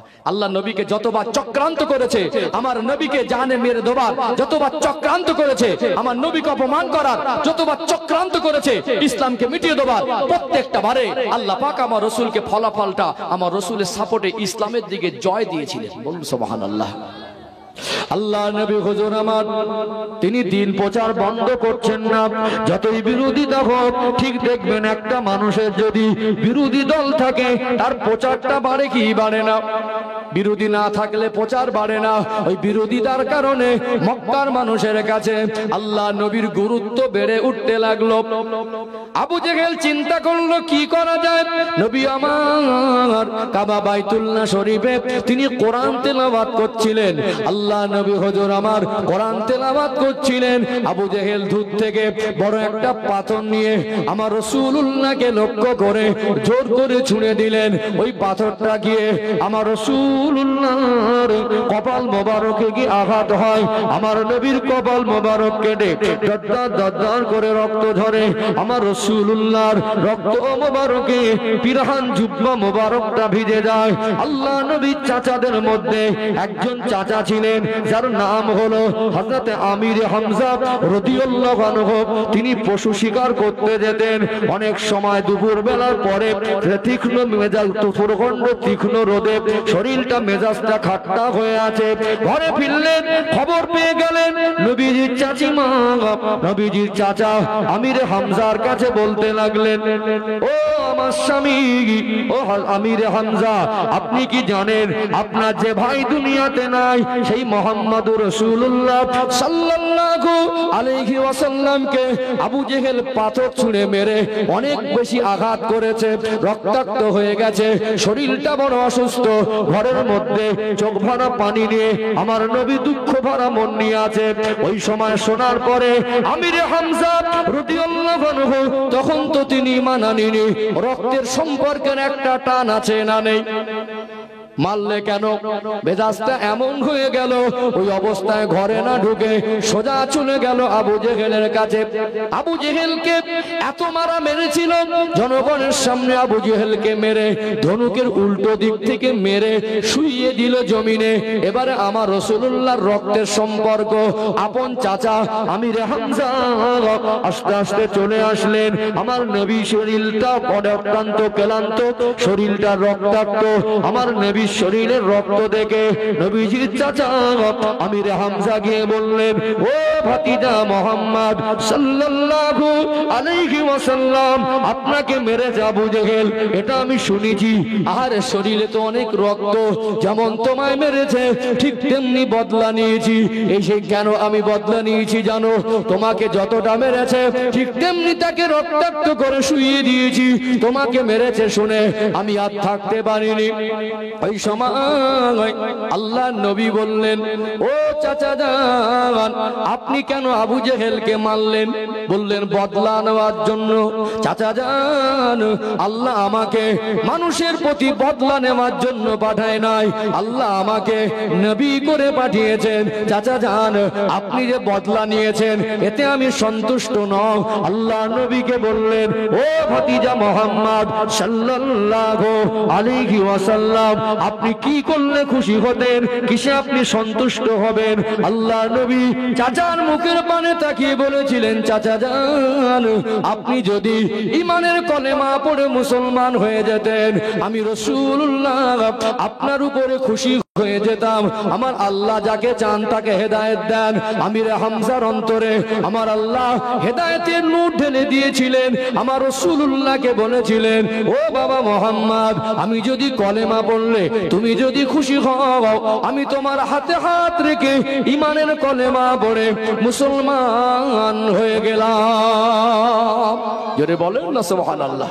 আমার রাসূলুল্লাহর কাছে কলেমা পড়ে নিয়েছিলেন, কলেমা লা ইলাহা ইল্লাল্লাহ, লা ইলাহা ইল্লাল্লাহ, লা ইলাহা ইল্লাল্লাহ মুহাম্মাদুর রাসূলুল্লাহ, আশহাদু আল্লা ইলাহা ইল্লাল্লাহ ওয়াহদাহু লা শারীকা লাহু ওয়া আশহাদু আন্না মুহাম্মাদান আবদুহু ওয়া রাসূলুহু। হযরত আমির হামজা রাদিয়াল্লাহু আনহু মুসলমান হয়ে গিয়েছিলেন। বলুন সুবহানাল্লাহ। আবু জেহেল দেখলো মারের বদলে উল্টো আমাকে মেরেও দিল, ফলাফল উল্টো ঘুরে গেল, ও চাচাটা কলেমা পড়ে মুসলমান হয়ে গেল। বলুন না সুবহানাল্লাহ। রাগ বাড়বে না কমবে? রাগ বেড়ে যাবে, কারণ আমির হামজা রাদিয়াল্লাহু আনহু ছিলেন বীর যোদ্ধা। এরকম একজন মানুষ ইসলামের ছায়াতলে আসা মানে ইসলামের ভিত মজবুত হওয়া। যতদিন চরম বিরোধী করে এর ফাঁকে ফাঁকে ইসলামের দলে আমার রাসূলুল্লাহর কাছে বহু মানুষ আস্তে আস্তে মুসলমান হচ্ছেন। বলুন না সুবহানাল্লাহ। এখন দারুন নাদওয়াতে একটা কড়া করে মিটিং ডাকতে হবে। আবু জেহেল, আবু লাহাব, উতবা, সাইবা, আবু সুফিয়ান রাদিয়াল্লাহু আনহু মক্কা বিজয়ের সময় ইসলাম গ্রহণ করেছিলেন, কিন্তু এর পূর্বে কাফেরদের সঙ্গে তার ইসলাম বিরোধী ভূমিকা ছিল না। উল্লিল্লাযিনা কাফারু ইয়ান্তাহু ইগফার লাহুম মা কদ সালাম। আল্লাহ পাক বলছেন, হাবিব আপনি বলে দেন, যদি কেউ ইসলামের মধ্যে এসে যায়, আল্লাহ পাক তার বিগত জীবনের সব গুনাহ মাফ করে দেন। বিগত জীবনে যতই চরম অন্যায় অত্যাচার থাক, সে যখন মুসলমান হয়ে যায় আল্লাহ পাক তাকে নিষ্পাপ করে দেন। পিছনের জীবনের গুনার জন্য আল্লাহ তাকে আর পাকড়াও করবেন না। এই জন্য যারা নবী সাহাবা হয়েছেন তাদের পিছনের জীবন দেখে আমরা তাদের সামনে কোন রকম বাজে মন্তব্য করার কোনো অপশন ইসলামে নেই। বরং সাহাবা যারা হয়েছেন, নবীর সাহাবারা প্রত্যেকেই আল্লাহর জান্নাতের মেহমান। নবীর সাহাবারা জান্নাতি, এটা আহলে সুন্নাতুল জামাতের আকীদা, আমাদের ধারণা। সাহাবাদের প্রতি ধারণাটা আমাদের রাখতে হবে। এটা আমরা হানাফি মাযহাবের মানুষ হিসাবে, আহলে সুন্নাতুল জামাতের মানুষ হিসাবে এটা আমাদের শিক্ষা। কথা কি বুঝতে পেরেছেন? সম্মানিত ভাইরা, চিন্তা করলো কি করা যায়। আবু জেহেল বলল, একটা কড়া করে মিটিং ডাক। দারুন নাদওয়াতে একটা, এই যে আপনার এই জায়গাটা শুনছিলাম, এখানে মানুষ জনগণের একটা ভালো কাজে ব্যবহার হয় না? কুরাইশ বংশের পূর্বপুরুষ এরকম একটা দলস টাইপের করেছিল, যেখানে মিটিং, বিচার, মীমাংসা, যেখানে গুরুত্বপূর্ণ আলোচনা হতো, সেটাকে দারুন নাদওয়া বলা হতো। কি হলো? দারুন নাদওয়া বলা হতো। কুরাইশ বংশের পূর্বপুরুষ থেকে ওই দারুন নাদওয়াটা ছিল মিটিং, একটা আলোচনা, একটা মাশওয়ারার, একটা মজলিসের একটা উপযুক্ত জায়গা। ওই দারুন নাদওয়াতে আবু জেহেল বসলো, কি করা যায়? বলল, যে কোনো মূল্যে ওকে জানে মেরে দিতে হবে। কোন রাসূলের সিরাতের কিতাব এসেছে, শয়তান ইবলিস সেদিন লম্বা জামা পরে ওখানে এসে কাফেরদের যুক্তি দিয়েছিল, এই ইসলাম প্রচার বন্ধের একটা অপশন, তোমরা মুহাম্মদুর রাসূলুল্লাহ সাল্লাল্লাহু আলাইহি সাল্লামকে যে কোনো মূল্যে জানে মেরে দাও, তাহলে ইসলাম প্রচারটা বন্ধ হবে, নচেত তোমরা বন্ধ করতে পারবে না। আবু জেহেলের মাথায় শয়তানি চিন্তাটা খুব মনে ভালোভাবে কাজ করছিল। এ তখন বলল, যাই চাক, যত টাকা চাক, কেউ যদি মুহাম্মদুর রাসূলুল্লাহ সাল্লাল্লাহু আলাইহি সাল্লামের মাথাটা কেটে আনতে পারে, আমি আবু জেহেল তাকে মোটামুটি ওই তখনকার দিনের লাল ঘোড়া বা উটের একটা ভীষণ দাম ছিল, ভীষণ একটা পুরস্কার দেব। অর্থাৎ একটা এমন একটা প্রলোভন দেখিয়েছে, যার তার মন চাইবে যে মুহাম্মদুর রাসূলুল্লাহ সাল্লাল্লাহু আলাইহি সাল্লামের মাথাটা কেটে আনি। ইসলামের যে চরম বিরোধী পক্ষ আর বিপক্ষ পজিশন চলছিল, আল্লাহ নবী সাল্লাল্লাহু আলাইহি সাল্লাম বলছিলেন, আল্লাহ আবু জেহেল অথবা ওমরের এই দুজনের মধ্যে একজনকে যদি ইসলামের মধ্যে এনে দিতেন, আমি রাসূল খুশি হয়ে যেতাম। নাম করা দুজন নেতা, নাম করা দুজন প্রভাবশালী মানুষ, দুজন শক্তিশালী মানুষের মধ্যে একজন যদি ইসলামের মধ্যে এসে যেত, তাহলে খেলাটা জমতো ভালো না? ইসলামের ভিতটা মজবুত হতো। আল্লাহর রহম করুণা। এখন ওমর রাদিয়াল্লাহু আনহু তিনি ছিলেন বীর যোদ্ধা মানুষ, শরীর স্বাস্থ্য খুব ভালো ছিল, কড়া মেজাজি মানুষ ছিলেন। আপনারা জানেন ওমর রাদিয়াল্লাহু আনহু যে রাস্তা দিয়ে চলতেন, শয়তান সেই রাস্তা দিয়ে 40 দিন চলতো না। আমার নবী সাহাবাদের নিয়ে যাচ্ছেন, হঠাৎ নবী আমার একা একা মুচকে হাসছেন। দেখবেন ওই রাস্তা যেতে যেতে দু রাস্তা তিন রাস্তার মুখ থাকে না? থাকে কি থাকে না? নবী যখন মুস্কে হাসলেন, সাহাবারা আমার নবীকে দেখছেন, নবী আমার বললেন, সাহাবীরা আমি কেন হেসেছি তোমরা জিজ্ঞাসা করবে না? হুজুর আমরা জানি না। বলে আমার মনে হচ্ছে সামনে রাস্তা থেকে ওমর আসছে। বলুন না সুবহানাল্লাহ। কারণ আমি দেখেছি, আমাকে দেখে দেখে ইবলিস শয়তান সোজা কিছুটা রাস্তা যাওয়ার পরে যেরকম ডিস ব্রেক মারে, দেখেছেন শাটাল ব্রেক মারে, ও দ্রুত গতিতে আমাকে দেখে অন্য রাস্তায় যাচ্ছিল, হঠাৎ একদম আচমকা থেমে গিয়ে উল্টো দিক থেকে ঘুরে অন্য রাস্তায় ছুটছে। মানে আমার মনে হচ্ছে সামনে থেকে ওই রাস্তা থেকে ওমর আসছে। বলুন না সুবহানাল্লাহ। মানে ওমরকে শয়তানও ভয় পেত, ওমর রাদিয়াল্লাহু আনহুকে শয়তানও, এমন জালালি মেজাজের মানুষ ছিলেন ওই সময়। তখন তো ঈমান আনি কাফের অবস্থায় ছিল। ওই সময় ওমর রাদিয়াল্লাহু যখন প্রলোভন দেখিয়েছে আবু জেহেল, তখন বলল, আরে মুহাম্মাদের মাথা কাটাটা আমার কাছে কিছু না। বলুন না নাউজুবিল্লাহ, বলুন আস্তাগফিরুল্লাহ। ও বলল মুহাম্মাদের মাথা কাটাটা আমার কাছে কিছু না, আমি যাবো আর কেটে নিয়ে চলে আসবো, তোরা সরে যা, আমার একার কাজ। বীর যোদ্ধা ওমর রাদিয়াল্লাহু আনহু তখন উলাঙ্গ তলোয়ার নিয়ে একটা হালাতে মেজাজে বেরিয়ে যাচ্ছে। কোথায় বলতো? মুহাম্মদুর রাসূলুল্লাহ সাল্লাল্লাহু আলাইহি সাল্লাম কোথায় বলতো? আপনারা জানেন, আমি কালকে বলছিলাম যে আল্লাহর নবী হিলফুল ফুজুল সংগঠনের যে মানুষকে ডাক দিয়েছিল আরকামের বাড়িতে। কার বাড়িতে? আরকামের বাড়িতে। আর হযরতে মুসাব ইবনে উমাইর রাদিয়াল্লাহু আনহু তিনি গিয়ে ওই আরকামের বাড়িতে আমার নবীকে পেয়েছিলেন। মক্কার একজন বিশিষ্ট মানুষ ছিলেন।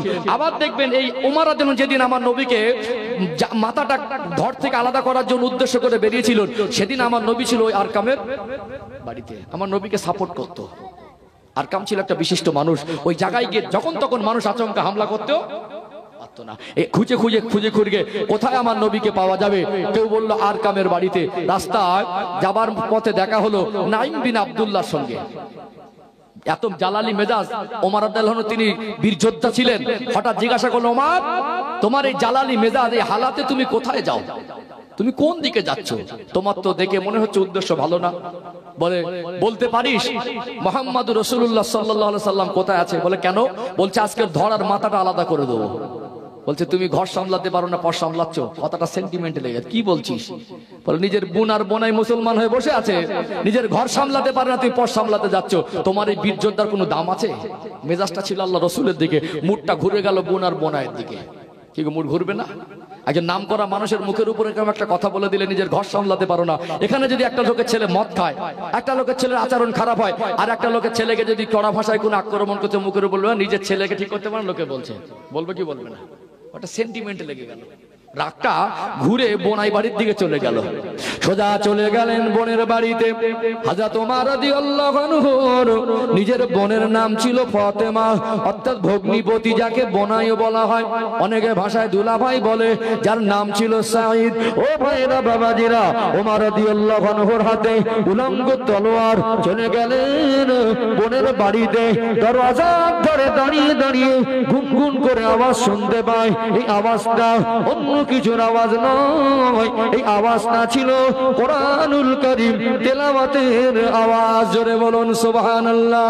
ঘরের মধ্যে দরজায় গিয়ে আঘাত দিলেন, দরজা খুলে দে। ওমর রাদিয়াল্লাহু আনহুর গলার আওয়াজ শুনে তার ভগ্নিপতি, অর্থাৎ তার বোনাই বলেন আর দুলাভাই বলেন, একটা ঘরের কোণে লুকিয়ে গেল।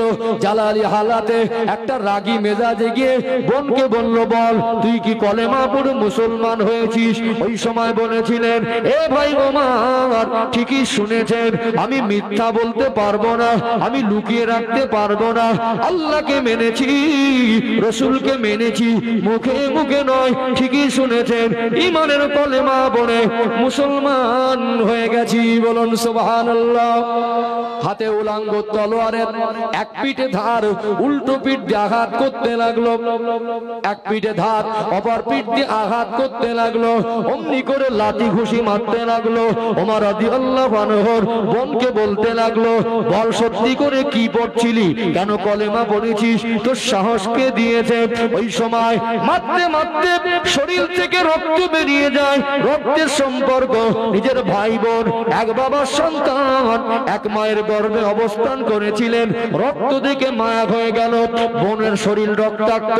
ওমরের চোখে চোখ রেখে বলেছিল, এ নিষ্ঠুর, এ পাষাণ, তুই আমার ভাই বলে পরিচয় দিবি না। আজ থেকে তুই আমার ভাই নয়, তুই তোর বোনকে এমন করে মারছিস, তোর কি মনে কষ্ট লাগে না? তোর যদি মনে হয় তুই আমাকে মেরে ফেলে দে, জানে যদি মরেও যাই, শুনে রেখে দে, আমি আল্লাহকে রসুলকে ভুলতে পারবো না। বোনের এই কথা শুনে ওমর রাদিয়াল্লাহু আনহু তার শরীরে রক্ত দেখে আমার আল্লাহ তার অন্তরটাকে নরম করে দিয়েছিলেন। যদি বলেন না সুবহানাল্লাহ। এই রক্ত দেখে মন নরম হয়। বললো তুই আমার মার, কতটা মারবি মার, আমি মরে যাব। তোর মতো ভাইয়ের দরকার নেই, ভাই বলে পরিচয় দেবো না। তুই যদি মরে করিস তোর বোনকে তুই মেরে দিবি, তো মেরে ফেলে দে, আমাকে কলেমা ছাড়া করতে পারবি না। যখন দেখলো কি এমন কলেমা আছে, যে কলেমা পড়ে তাদেরকে মরতে চায় কিন্তু কলেমা ত্যাগ করে না। কি এমন কলেমার কি পড়ছিলি বলতো? বলে তুই নাপাক, কোরআন শরীফ পড়ছিলাম, তোর হাতে দেওয়া যাবে না, গোসল করতে হবে তারপরে। বলে আমাকে গোসল করা। কি পড়ছিলে আমাকে দেখাতো, তোরা কি পড়িস আর কি এমন তোরা শিখে আসিস। মুহাম্মদ সাল্লাল্লাহু আলাইহি ওয়াসাল্লাম তোদেরকে কি এমন শিখিয়ে দেয়, তোরা মরে যাবি তা কিন্তু কলেমা ছাড়তে চাস না। বলতো কলেমাটা কি আর কি হয়েছে আমাকে দেখা। গোসল করে আল্লাহর কোরআনুল কারীমকে ওই একটা পান্ডুলিপির চামড়া লিখিত, তখনকার দিনে চামড়া লিখিত থাকতো, গাছের ছালে লিখিত থাকতো, পাথরে খোদাই করে কোরআনের আয়াত লিখিত থাকতো। সূরা তহা বলে একটি সূরা আছে, এই সূরা তহা তিনি তেলাওয়াত করছিলেন। ওমর রাদিয়াল্লাহু বোন ফাতেমা এই সূরা তহার অংশ ওমর রাদিয়াল্লাহু তেলাওয়াত করছিলেন।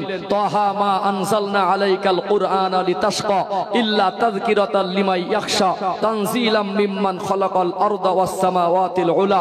পড়তে পড়তে ইন্নানি আনাল্লাহু লা ইলাহা ইল্লা আনা ফা'বুদনি ওয়া আকিমিস সালাতা লিযিকরি। অর্থাৎ এই আয়াত পড়তে পড়তে এই পর্যন্ত এসে আল্লাহ তার অন্তরে হেদায়েতের নূর ঢেলে দিলেন। তিনি বললেন আমি ঈমানের কলেমা পড়ে মুসলমান হয়ে যাব। বলুন না সুবহানাল্লাহ। ও সঙ্গে সঙ্গে তার ওই ভগ্নিপতি অর্থাৎ সাঈদ তার বোনের যে স্বামী, অর্থাৎ বোনাই বা দুলা ভাই বলেন, ভগ্নিপতি বলেন সাধু ভাষায়, বেরিয়ে বললেন আমি রসুলকে দোয়া করতে শুনেছি, আমিও তো কলেমা পড়ে মুসলমান হয়েছি, আমি তো এই পরিস্থিতি দেখে ভয় লুকিয়ে গেলাম। আমার রসুল হাত তুলে আল্লাহর কাছে দোয়া করছেন, আল্লাহ আবু জেহেল অথবা উমারকে দুজনের মধ্যে যে কোনো একজনকে ইসলামের মধ্যে এনে দিলে আমি রসুল খুশি হতাম। আমার আল্লাহ আমার রসুলের দোয়াটাকে কবুল করেছেন। বলুন সুবহানাল্লাহ। বল তোরা আমাকে তাড়াতাড়ি নিয়ে চল, আমার রসুল কোথায়? বোনের বাড়ি থেকে মুডটা পরিবর্তন হয়ে হেদায়েতের চিন্তাধারা নিয়ে নবীর কাছে কলেমা পড়তে যাচ্ছে বীর যোদ্ধা, যে বলেছিল যাবো আর মাথা কেটে আনবো। তরোয়ালটা নিচের দিকে আর উপরের দিকে নেই। সাহাবারা বলছেন আরকামের বাড়ির দিকে যখন ওমর আসছেন, ইয়া রাসূলুল্লাহ ওমর আসছে আপনার দিকে। আল্লাহ নবী হুজুর আমার বললেন, সাহাবারা বলো তো তলোয়ারটা উপরের দিকে না নিচের দিকে? তলোয়ারটা নিচের দিকে। হুজুর আপনাকে আমরা জানের থেকে বেশি ভালোবাসি, ওমর যদি কোনো অসৎ উদ্দেশ্য নিয়ে আসে, আপনাকে ক্ষতি করতে আসে, আমাদের জান দিয়ে দেবো, ওমরকে ছেড়ে দেব না। ইমানি শক্তিটা একটা আলাদা শক্তি। আমরা জান দিয়ে দেবো, আমাদের সামনে আপনার উপরে আঘাত আসতে দেব না। আল্লাহ নবী বললেন আপনারা সরে যান। নবী যে দোয়া করেছেন আমার রসুলের আল্লাহ যে কবুল করেছেন, নবীর কাছে একটা উপলব্ধি ছিল। নবী বললেন, সিগন্যাল পেয়ে গেলেন, তলোয়ারটা উপরের দিকে না নিচের দিকে? হুজুর নিচের দিকে। বলছে তোমরা সরে যাও, ওমর আমাকে আঘাত করতে আসে না, ওমর আমার কাছে কলেমা পড়তে আসছে। বলুন না সুবহানাল্লাহ। দরজা খুলে দাও ওমরের জন্য।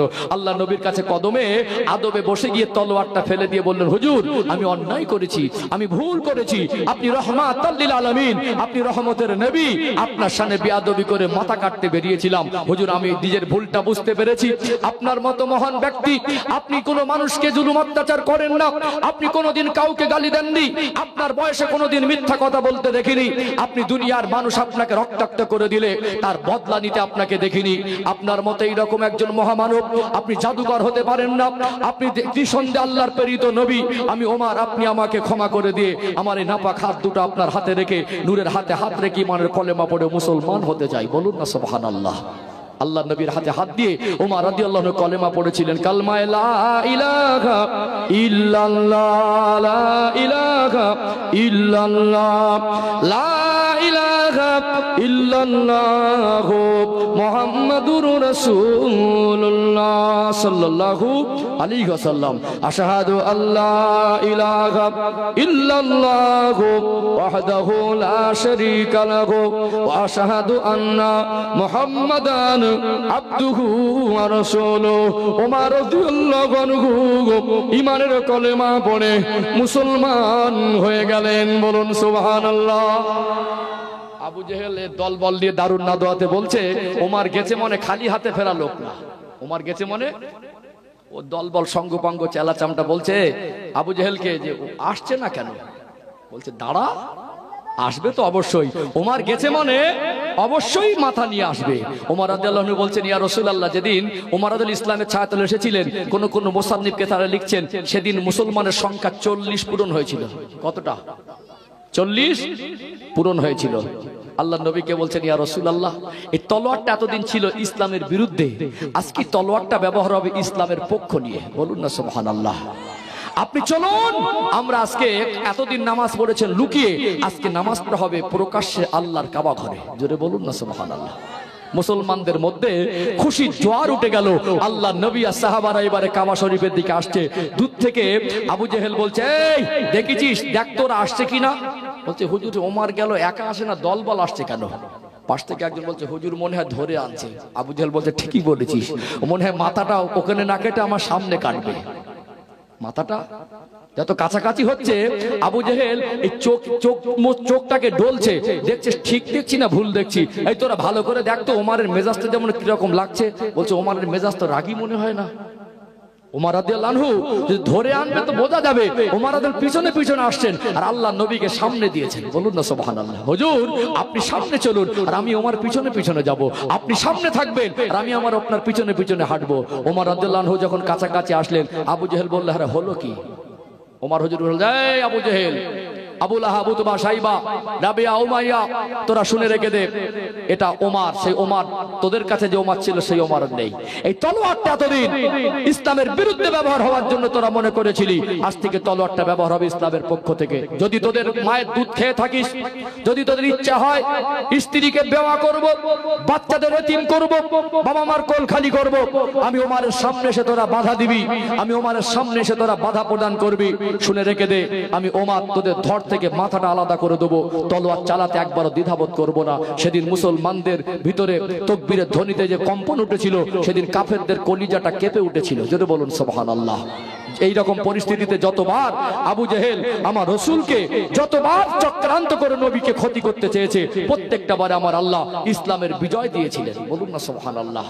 সম্মানিত ভাইরা, ইমান এমন একটা পাওয়ার, ইমান এমন একটা জিনিস, ইসলাম এমন এক পাওয়ার, পৃথিবীর শুরু থেকে ছিল, আজও আছে, কিয়ামত পর্যন্ত থাকবে। বলুন সুবহানাল্লাহ। আজও আছে, কিয়ামত পর্যন্ত থাকবে। মনুষ্য জাতির জীবনে যত যা কিছু মানুষ অর্জন করে, মনুষ্য জাতির জীবনে সব থেকে দামি জিনিস হলো ইমান। জোরে বলুন সুবহানাল্লাহ। ইমানি শক্তির ঊর্ধ্বে পৃথিবীর কোন শক্তি নয়। সাহাবারা ইমানের দৌলত হাসিল করেছিলেন, সাহাবারা ইমান নামক সম্পদ পেয়েছিলেন। তারা কাফের থেকে সাহাবা হলেন, শুধু সাহাবার দরজা পর্যন্ত নয়, তারা আল্লাহ জান্নাতে সার্টিফিকেট পেয়েছিলেন। জোরে বলবেন না। এই দুনিয়ার মানুষের তার জীবনের সব থেকে দামি সম্পদ আল্লাহর সন্তুষ্টির জীবন, তার জীবনের সব থেকে দামি সম্পদ রাসূলুল্লাহর মহব্বত, রাসূলুল্লাহর আদর্শের জীবন। বলুন সুবহানাল্লাহ। সম্মানিত ভাইরা, আজকে সমাজ কেন পরিবর্তন হয় না জানেন? সমাজ পরিবর্তন না হওয়ার অন্যতম কারণ আমরা সফলতার রাস্তা ভুলে গেছি। প্রকৃত সফলতা কি সেটা আমরা ভুলে গেছি। একটা মানুষের জীবনের মূল সফলতাটা কি আজকে আমরা যদি ভুলে না যেতাম, আজকে আমাদের জীবনের এই অবনতি দেখতে হতো না। দুর্ভাগ্যজনক হলেও সত্য, আজকে মানুষ এটাকে বাস্তবে মেলান। মানুষ আজকে দুনিয়ার সম্পদকে সফলতা মনে করে, দুনিয়ার চাকরিকে সফলতা মনে করে, দুনিয়ার ব্যবসাকে সফলতা মনে করে, দুনিয়ার সম্পদকে সফলতা মনে করে। বাস্তব সমাজে দেখুন, একটা মানুষ যদি 50 বিঘে জমি কেনে, মানুষটা মনে করে এটা আমার জীবনের সফলতা, মনে করে না? একটা মানুষ যদি ছেলের জন্য 5 তলা ফ্ল্যাট করে, মনে করে এটা আমার জীবনের সফলতা। একটা মানুষ যদি দীর্ঘদিন লেখাপড়া শিখে চাকরি পায়, মনে করে এটা আমার জীবনের সফলতা। একটা মানুষ যদি ব্যবসায় মাসে 5 লক্ষ টাকা রোজগার করে, মনে করে এটা আমার জীবনের সফলতা। একটা মানুষ যদি বড় পদে নেতা হতে পারে, সে মনে করে এটা আমার জীবনের সফলতা। কিন্তু চাকরি, অর্থ, সম্পদ, মাল, দৌলত, রাজত্ব এটা মানুষের জীবনের সফলতা নয়। মানুষের জীবনের মূল সফলতা হলো আল্লাহ সন্তুষ্টির জীবন আর নবীর ভালোবাসার জীবন। কথা ঠিক না বেঠিক? কথা কি বুঝতে পারছেন? আমাদের পরিচয় আমরা ভুলে গেছি। এখানে আমি একটু বাস্তবের সঙ্গে মেলাতে চাইছি আমাদের জীবনের, কারণ দরকার আছে না নেই? আছে না? সাহাবারা কেন তারা সর্বস্ব ত্যাগ করে সবকিছুকে পিছনে ফেলে রেখে আল্লাহ রাসূলের সন্তুষ্টি অর্জন করেছিলেন? তারা ঈমান কি দামি জিনিস, আল্লাহ সন্তুষ্ট জীবন যে সফলতা, এটা তারা বুঝেছিলেন। আমরা সেটাকে তাদের মতামতের সঙ্গে, সাহাবাদের যে রাস্তায় তারা কামিয়াবি হাসিল করেছেন, যে রাস্তায় তারা চলেছেন, আল্লাহ রাসূল আমাদেরকে সাহাবাদের রাস্তায় চলতে বলেছেন, সাহাবাদেরকে দেখে দেখে শিখতে বলেছেন, সাহাবাদেরকে অনুসরণ করতে বলেছেন। আমরা তাদের অনুসরণের পথটা, অনুকরণের পথটা বাদ দিয়ে আমরা আমাদের মতো নিজের সফলতা মনে করেছি বলে আমাদের জীবনটা আজকে ব্যর্থ জীবন। আপনারা মনে করবেন আমি এখানে বলছি ব্যবসা সফলতা নয়, চাকরি সফলতা নয়, রাজত্ব নেতৃত্ব সফলতা নয়, মাল সম্পদ সফলতা নয়। আপনার মনে হবে তাহলে হুজুর কি মাল সম্পদ ধনীর বিরুদ্ধে বলছেন? না, আমি নিজেও জাকাত দেই। সম্মানিত ভাইরা, আল্লাহ নবী সাল্লাল্লাহু আলাইহি সাল্লাম তিনি নিজে গরিবী জীবন বেছে নিয়েছিলেন, কিন্তু তিনি দুনিয়ার অর্থ সম্পদ বিরোধী ছিলেন না। আল্লাহ পাক আমার রাসূলকে তিনি এত বেশি ভালোবাসতেন। আমার নবী যদি মনে করতেন ভোগ বিলাসের জীবন যাপন করব, আমার নবী সোনার অট্টালিকায় বসবাস করতে পারতেন না। নবী আমার বলতেন, আয়েশা আমি তোমাকে দেখেছি সংসারে অনেক কষ্ট পাও। কখন আল্লাহর নবী অনাহারে কোন সফর থেকে ফিরেছেন, ক্লান্ত শরীর, চেহারাটা মলিন, ক্ষুধার্ত আর পিপাসার্ত অবস্থায় সালাম দিয়ে ঘরে প্রবেশ করেছেন। আম্মা জানকে বলেছেন, আয়েশা ঘরে কি কোনো খাবার আছে?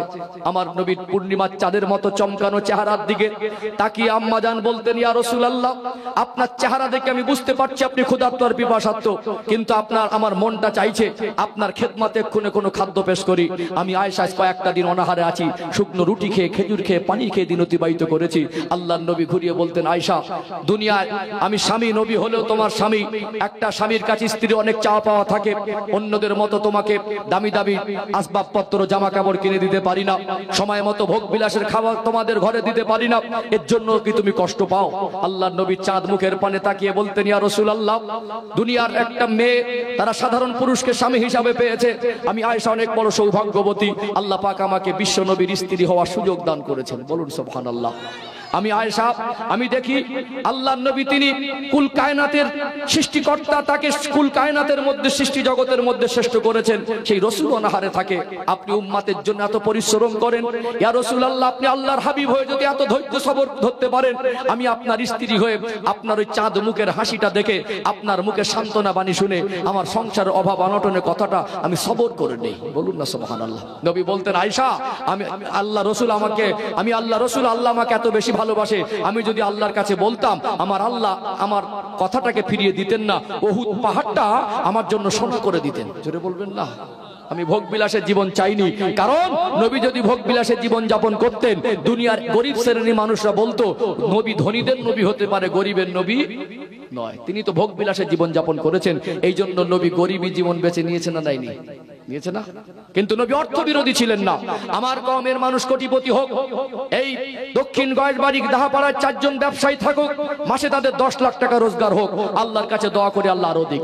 এই গ্রামে আমার ঘরের কমিউনিটির মানুষ, আমার সন্তানেরা, আমার ভাইয়েরা, আমার কমিউনিটির মানুষেরা, এরা ডক্টর, ব্যারিস্টার, ইঞ্জিনিয়ার হোক, আইপিএস হোক, ওসি হোক, ডিসি হোক, ডিএম হোক, গর্ব করে বলবো ওটা আমার একটা ভাই, আমার একটা কওমের মানুষ। শুধু মালদা জেলার নাম করা নেতা না হয়ে যদি রাজ্যের মুখ্যমন্ত্রী আর ভারতবর্ষের প্রধানমন্ত্রী হয় বা রাষ্ট্রপতি হয়, সেটা আমার কাছে গর্বের বলবো ওটা আমার একটা ভাই। দরকার আছে না নেই? আছে না? সন্তানকে ডক্টর, মাস্টার, ব্যারিস্টার, ইঞ্জিনিয়ার করুন। মনে রাখবেন মানুষের জীবনে চাকরি, রাজত্ব, ক্ষমতাটা এটা সফলতা নয়। আল্লাহ নবী সাল্লাল্লাহু আলাইহি ওয়াসাল্লাম গরিবী জীবন বেছে নিলেও তিনি অর্থ বিরোধী ছিলেন না। মক্কার মদিনার জমিনের অন্যতম সবথেকে ধনী হযরত উসমান রাদিয়াল্লাহু আনহুকে আমার নবীর মেয়ের সঙ্গে বিবাহ দিয়েছিলেন না? দেননি? দিয়েছিলেন না? আল্লাহ নবী সাল্লাল্লাহু আলাইহি সাল্লাম রুকাইয়ার সঙ্গে, রুকাইয়া রাদিয়াল্লাহু আনহার সঙ্গে উসমান রাদিয়াল্লাহু বিবাহ বন্ধনে আবদ্ধ করিয়ে দিলেন। উসমান রাদিয়াল্লাহু স্ত্রী মারা গেলেন, আমার নবীর কলিজার টুকরা কন্যা। নবী আমার বললেন, উসমান লাব্বাইকা রাসূলুল্লাহ, আমি আপনাকে অনেক বেশি ভালোবাসি, আমার একটা মেয়েকে আপনার সঙ্গে বিবাহ দিয়েছিলাম, ওই মেয়েটার হায়াত শেষ আল্লাহ ডেকে নিয়েছে, আমার মন চাইছে আমার আরেকটা মেয়ে আছে, ওই মেয়েটাকে তুমি বিবাহ করো। আল্লাহর নবীর কথায় উসমান রাদিয়াল্লাহু আনহু তিনি আমার রাসূলুল্লাহ আরেকটা মেয়েকে বিবাহ করেছিলেন। এই জন্য আমার নবীর জামাইয়ের লোকাব হলো জিন্নুরাইন, 2 নূরের অধিকারী, 2 নূরের অধিকারী। নবী যদি অর্থ বিরোধী হতেন তাহলে আল্লাহর নবী ধনী মানুষটাকে জামাই করতে যেতেন না। কারণ আমার কওমের ভিতরে এই জন্য অর্থ দরকার। আজকে আপনাদের এই গ্রামে মসজিদে মার্বেলের দরকার আছে না নেই? একজন গরিব মানুষ অসুস্থ, দিন আনা দিন খাওয়া, ওই মানুষটা নিজের সংসার চালাতে গিয়ে দিনগ্রস্ত হয়ে পড়েছে, অসুস্থ মানুষ চিকিৎসার পয়সা জোগাড় করতে পারছে না, ওই মানুষটা কি 50,000 টাকা দিতে পারবে? লই যদি দিতে না পারে, এই গ্রামে 4টে ব্যবসায়ী থাকে, 4 জন আল্লাহর রাস্তায় 50,000 দিতে পারবে না? এই গ্রামে যদি 4 জন চাকরিজীবী থাকে, তারা 20,000 করে দিতে পারবে না? এই গ্রামে যদি একজন নামকরা ধনী থাকে, তার অর্থ ইসলামের জন্য প্রয়োজন হবে। ইসলাম এই শিক্ষা জীবন ব্যবস্থা দিয়েছে, আল্লাহ অর্থ যেমন দিয়েছে তাদের উপরে হজ, যাকাত, কুরবানির হুকুম দিয়েছে না দেয়নি? আমার বাড়ির পাশে একটা এতিম বাচ্চা, আমি তার দায়িত্ব নিতে পারবো না। আমার বাড়ির পাশে একজন চাকরিজীবী থাকলে, একজন নেতা থাকলে, একজন ব্যবসায়ী থাকলে, একজন ধনী মানুষ থাকলে, ওই মানুষটার জাকাতের টাকায় এতিম বাচ্চাটা মানুষ হবে কি হবে না? আমার গ্রামে একটা বেওয়া মানুষ, অসুস্থ, নিঃসন্তান, তার স্বামী মারা গেল, ক্যান্সার রোগে আক্রান্ত হয়ে ছটফট করছে। আমি গরিব মানুষ, তাকে সাহায্য করতে পারবো না। আমার গ্রামে 4টে ধনী থাকলে 4 জন এসে 10,000 করে 40,000, তার চিকিৎসার ব্যবস্থা হবে কি হবে না? টাকার দরকার আছে, অর্থ সম্পদ অবশ্যই দরকার আছে। আমার কমকে আল্লাহ আরো দিক, সন্তানকে চাকরির যোগ্য করে তুলুন। মনে রাখবেন, তার জীবনের সফলতা ওটা না, ওটা 60 বছর 70 বছর যদি বেঁচে থাকতে গিয়ে মাথা উঁচু করে যদি বাঁচতে হয়, ইসলাম মাথা উঁচু করে বাঁচার শিক্ষা দিয়েছে। মনে রাখবেন, জেনারেল শিক্ষারও দরকার আছে। আমার যদি এই দেশের সুনাগরিক হতে গিয়ে, মাথা উঁচু করে বাঁচতে গিয়ে, এই দেশের সরকারের চাকরি দিতে গিয়ে শিক্ষার দরকার হয়, 1000 বার শিক্ষা নেবেন। আর মাতৃভাষায় যদি যোগ্য না হয়, মাতৃভাষা যদি স্পষ্ট করে বলতে না পারে, শরীয়তের ভাষাটাও মানুষের কাছে সহজে পৌঁছাতে পারবে না। তাহলে জেনারেল শিক্ষার দরকার আছে না নেই? আছে না? টাকা হোক, শিক্ষার দরকার আছে, চাকরিজীবী হোক। মনে রাখবেন, এগুলো মানুষের জীবনের সফলতা নয়। একটা মানব জাতির জীবনের মূল সফলতা হলো আল্লাহর সন্তুষ্টির জীবন। একটা মনুষ্য জাতির জীবনের মূল সফলতা হলো রাসূলুল্লাহর ভালোবাসার জীবন। সে পৃথিবীর সেরা ধনী হয়েও যদি আল্লাহর কথা হুকুমের মধ্যে জীবন যাপন না করে, পৃথিবীর সেরা শিক্ষিত হয়ে যদি তার আদর্শে নবীর আদর্শ না থাকে, পৃথিবীর সেরা বড় ব্যবসায়ী চাকরিজীবী হয়ে যদি নবীর সুন্নাত মতো, আল্লাহর কথা মতো যদি না চলে, ওই জীবনের 1 পয়সা দাম আছে? আছে কি? হাতে কলমে ডাইনে বাই মিলিয়ে দেই, তাহলে বুঝতে পারবেন আজকে আলোচনার পজিশনটা একদম ক্লিয়ার হয়ে যাবে ইনশাআল্লাহ। কোরআনে কিছু অতীতের ঘটে যাওয়া ঘটনা, ভবিষ্যৎবাণী আছে না নেই? অতীতের কথা আছে, ভবিষ্যতের কথাও আছে। ফেরাউনের নাম আপনারা শুনেছেন? ফেরাউন শুনেছেন? আল্লাহ তাকে রাজত্ব দেয়নি, ক্ষমতা দেয়নি, প্রতিপত্তি দেয়নি। এত বড় ক্ষমতাশীল রাজত্ব দিলেন, রাজা হওয়ার পরে এত নিজেকে ক্ষমতাশালী মনে করলো, সীমা লঙ্ঘনের লিমিট ক্রস হয়ে গেল। সে জনগণকে বলল, আনা রব্বুকুমুল আলা, আমি হলাম তোমাদের খোদা। বলেছিল না? ওই মানুষটা, ওর অত রাজত্ব ক্ষমতা পাওয়া, ওই জীবনে একটা ঘাটতি ছিল, আল্লাহর কাছে আত্মসমর্পণ করিনি। নবী মুসা আলাইহিস সালামের সঙ্গে তার জীবনের সম্পর্ক হয়নি। ওর রাজত্ব, ক্ষমতা, ওর পাওয়ার, ওর অর্থ, ওর সম্পদ ওকে কি নাজাত করে দিতে পারবে? পারবে কি নাজাত করে দিতে? পারবে না। মানুষের জীবনের ওই রাজত্বটা সফলতা নয়। সফলতা জীবন হলো আল্লাহ সন্তুষ্টির জীবন। জাহান্নাম থেকে বাঁচার মতো উপযুক্ত জীবন তৈরি করতে পারলে ওটাই হলো সফলতার জীবন। দরকার আছে না নেই?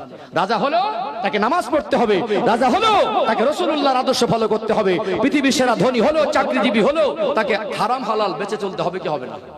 নচেত তোর কবরের 1 পয়সা কোনো দাম নেই। নমরুদকে আল্লাহ পাক ক্ষমতা দিলেন। নমরুদ বাদশাহী পেয়ে সে বলতে লাগলো, আমি আল্লাহর সঙ্গে যুদ্ধ করব। কত বড় নাদান আহমক! আল্লাহর সঙ্গে, সৃষ্টির সঙ্গে স্রষ্টার কোনোদিন যুদ্ধ হয় না। হে নিজেকে এত বড় ক্ষমতাশীল মনে করলো। আল্লাহ পাক কোরআন শরীফে বলছেন, কুলিল্লাহুম্মা মালিকাল মুলকি তুতিল মুলকা মান তাশা ওয়া তানজিউল মুলকা মিম্মান তাশা। কুলিল্লাহুম্মা, আমার হাবিব আপনি বলুন, আল্লাহ সর্বভৌম শক্তির মালিক, মালিকাল মুলকি তুতিল মুলকা মান তাশা ওয়া তানজিউল মুলকা মিম্মান তাশা। আল্লাহ পাক যাকে ইচ্ছা করেন তাকে রাজত্ব দেন, যাকে ইচ্ছা করেন তাকে ছিনিয়ে নেন। 2024 সালে আগস্ট মাসের 5 তারিখে ভারতবর্ষের পার্শ্ববর্তী দেশ বাংলাদেশের প্রধানমন্ত্রী শেখ হাসিনার পতন ঘটিয়ে আল্লাহ যেন 1400 বছর আগের আয়াত নাজিল হওয়া আয়াতকে মানুষের চোখে আঙ্গুল দিয়ে একবার বাস্তবায়ন করে দেখিয়ে দিয়েছেন। কথা ঠিক না বেঠিক? রাজত্ব দেন আল্লাহ, ছিনিয়ে নেন আল্লাহ। ওই নমরুদ বলেছিল আল্লাহর সঙ্গে যুদ্ধ করব, আমার আল্লাহ বলে, নাদান আহমক, তো সীমা লঙ্ঘনটা লিমিট ক্রস হয়ে গেছে, তুই আমার সঙ্গে কি যুদ্ধ করবি? তোকে শায়েস্তা করার জন্য আমার একটা সুস্থ মশা লাগবে না, একটা ন্যাংরা মশাই যথেষ্ট হয়ে যাবে। নাকের মধ্যে ন্যাংরা মশা ঢুকে গেল, মাথায় যত জুতো মারে তত আরাম পায়। যত জুতো মারে, যে বলছিল আল্লাহর সঙ্গে যুদ্ধ করব, আমার আল্লাহ তাকে ন্যাংরা মশা দিয়ে জুতোর বাড়ি খাইয়ে খাইয়ে মেরেছে না মারেনি? কথা ঠিক না বেঠিক? বলুন, তার জীবনে ওই রাজত্বর ক্ষমতা তাকে সফলতার দরজায় পৌঁছে দিতে পেরেছে। পৃথিবীর সেরা ধনী মানুষ, যদি মনে করেন গোটা পৃথিবীর মধ্যে ওই মানুষটা সব থেকে ধনী, মরণের পরে কবরে 1টা টাকা নিয়ে যেতে পারবে? क्या तुम कब्रिस्तान के पास से कभी नहीं गुजरते? कब्र को देखकर अपने मौत को याद नहीं कर सकते? একজন রাজা মরে গেলে তার জন্য কবরস্থানে 3.5 হাত, একজন ভিক্ষুক মরে তার জন্য কবরস্থানে 3.5 হাত। অর্থ, চাকরি, ডিগ্রি, সম্পদ, রাজত্ব দুনিয়ায় ক্ষণিকের জন্য চেয়ার মনে হয়, চোখ বন্ধ হয়ে গেলে রাজপ্রাসাদ থেকে মাথায় সোনার মুকুট যদি 50 কোটি টাকা দাম হয় ওটাও খুলে দেবে, রাজপ্রাসাদ থেকে নামিয়ে মুসলমান যদি হয় ওই কবরস্থানে মাটির বিছানা শুইয়ে দেবে না দেবে না? মানুষের জীবনের মূল সফলতা রাজত্ব, অর্থ সম্পদ নয়। বেঁচে থাকতে গেলে যদি অর্থ দরকার হয় অবশ্যই উপার্জন করুন, হালাল পন্থায় কোটিপতি হন, শিক্ষিত হন, কোনো আপত্তি নেই। মাস্টার ডক্টর হলে আপনাকে নামাজি হতে হবে, রাজা বাদশা নেতা মন্ত্রী হলেও আপনাকে নবীর আদর্শ মানতে হবে। কথা ঠিক না বেঠিক? নচেত মানুষের জীবনে সফলতা নয়। বেলাল হুজুরের জীবনী বলছিলাম, বলুন তার নামে 1 শতক জমি ছিল, তার ব্যক্তিগতভাবে তার দুনিয়াতে 100 টাকারও সে মালিক ছিল না, দুনিয়ার কোনো দামি বংশের মানুষ ছিল না, দেখতে ভালো ছিল না, কিন্তু অন্তরে ছিল আল্লাহ নবীর মহব্বত, আল্লাহ সন্তুষ্টি জীবন তৈরি করেছিলেন। তিনি জমিন থেকে হাঁটলে পায়ের আওয়াজ আল্লাহর জান্নাতে শোনা যেত না। আল্লাহর সন্তুষ্টি জীবনই মানুষের জীবনে সফলতা। কথা কি বুঝতে পেরেছেন? এই জন্য আমরা গাড়ি বাড়ি হয়ে গেলে কিছু মানুষের বিশিষ্ট জনের পরিচয় 50 বছর পার হয়, নামাজই হয় না। ঠিক বললাম না ভুল বললাম? পয়সা হয়ে গেছে, এখন আর দাড়ি রাখার প্রয়োজন মনে করে না। এখন ইদানিং পয়সা হয়ে গেছে, মানুষটা গ্রামের মানুষ সম্মান করে পয়সার বলে, লোকটা জুমার নামাজ ছাড়ার মসজিদে যাওয়ার প্রয়োজন মনে করে না। ব্যর্থ জীবন, গরিব হোক ধনী হোক, আল্লাহ সন্তুষ্টি জীবনটা হলো সফলতা। বুঝতে পেরেছেন আমার কথা? সাহাবারা এটাই মনে করেছিলেন। মুসাব ইবনে উমাইর রাদিয়াল্লাহু আনহু দেখবেন, পৃথিবীর সবথেকে তদানীন্তন সময়ের এত ধনী পরিবারের ছেলে ছিল, ভোগ বিলাসের জীবন ছিল। এই মুসাব ইবনে উমাইর রাদিয়াল্লাহু আনহু সর্বস্ব ত্যাগ করে নবীর ভালোবাসায় ইসলাম গ্রহণের পরে সব ত্যাগ করে দিলেন। অবাক হয়ে যাবেন, আমি কালকে না হলে পরশুদিন মুসাব ইবনে উমাইর ঘটনা আনবো, যে দ্বিতীয় যুদ্ধ ওহুদের যুদ্ধে তিনি শহীদ হয়েছিলেন। তিনি কি ছিলেন আর ইসলামের জন্য তার কি ত্যাগ ছিল, আমি সেটাকে তার জীবনের কথা আমি তুলে ধরবো ইনশাআল্লাহ। এতটুকু মনে রাখবেন, আমাদের আল্লাহর সন্তুষ্টি জীবন ছাড়া যা কিছু অর্জন করি সব বৃথা। দরকার কি? কথা কি বুঝতে পেরেছেন? টাকারও দরকার আছে, সম্পদের দরকার আছে, কিন্তু আল্লাহকে ভুলে, রসুলকে ভুলে সফলতা অর্জন হবে না। আল্লাহ সন্তুষ্টি আমাদের মূল উদ্দেশ্য হবে। বলেন ইনশাআল্লাহ। আল্লাহ সন্তুষ্টি জীবন অর্জন করতে গেলে নবীর ভালোবাসা দরকার আছে না নেই? আল্লাহর কথা মানা দরকার আছে না নেই? সাহাবাদের বাদ দিয়ে, সাহাবাদের অনুকরণ বাদ দিয়ে, সাহাবাদেরকে অপমান করে নবীর ভালোবাসা হয় না। নবীর শানে বাজে মন্তব্য করা যাবে না। কথা কি বুঝতে পেরেছেন? আজকে বলুন, এই আজমি শরীফে এখানে আরএসএস কিছু হিন্দু সম্প্রদায়ের, হিন্দু জাতির কলঙ্ক, আজ তারা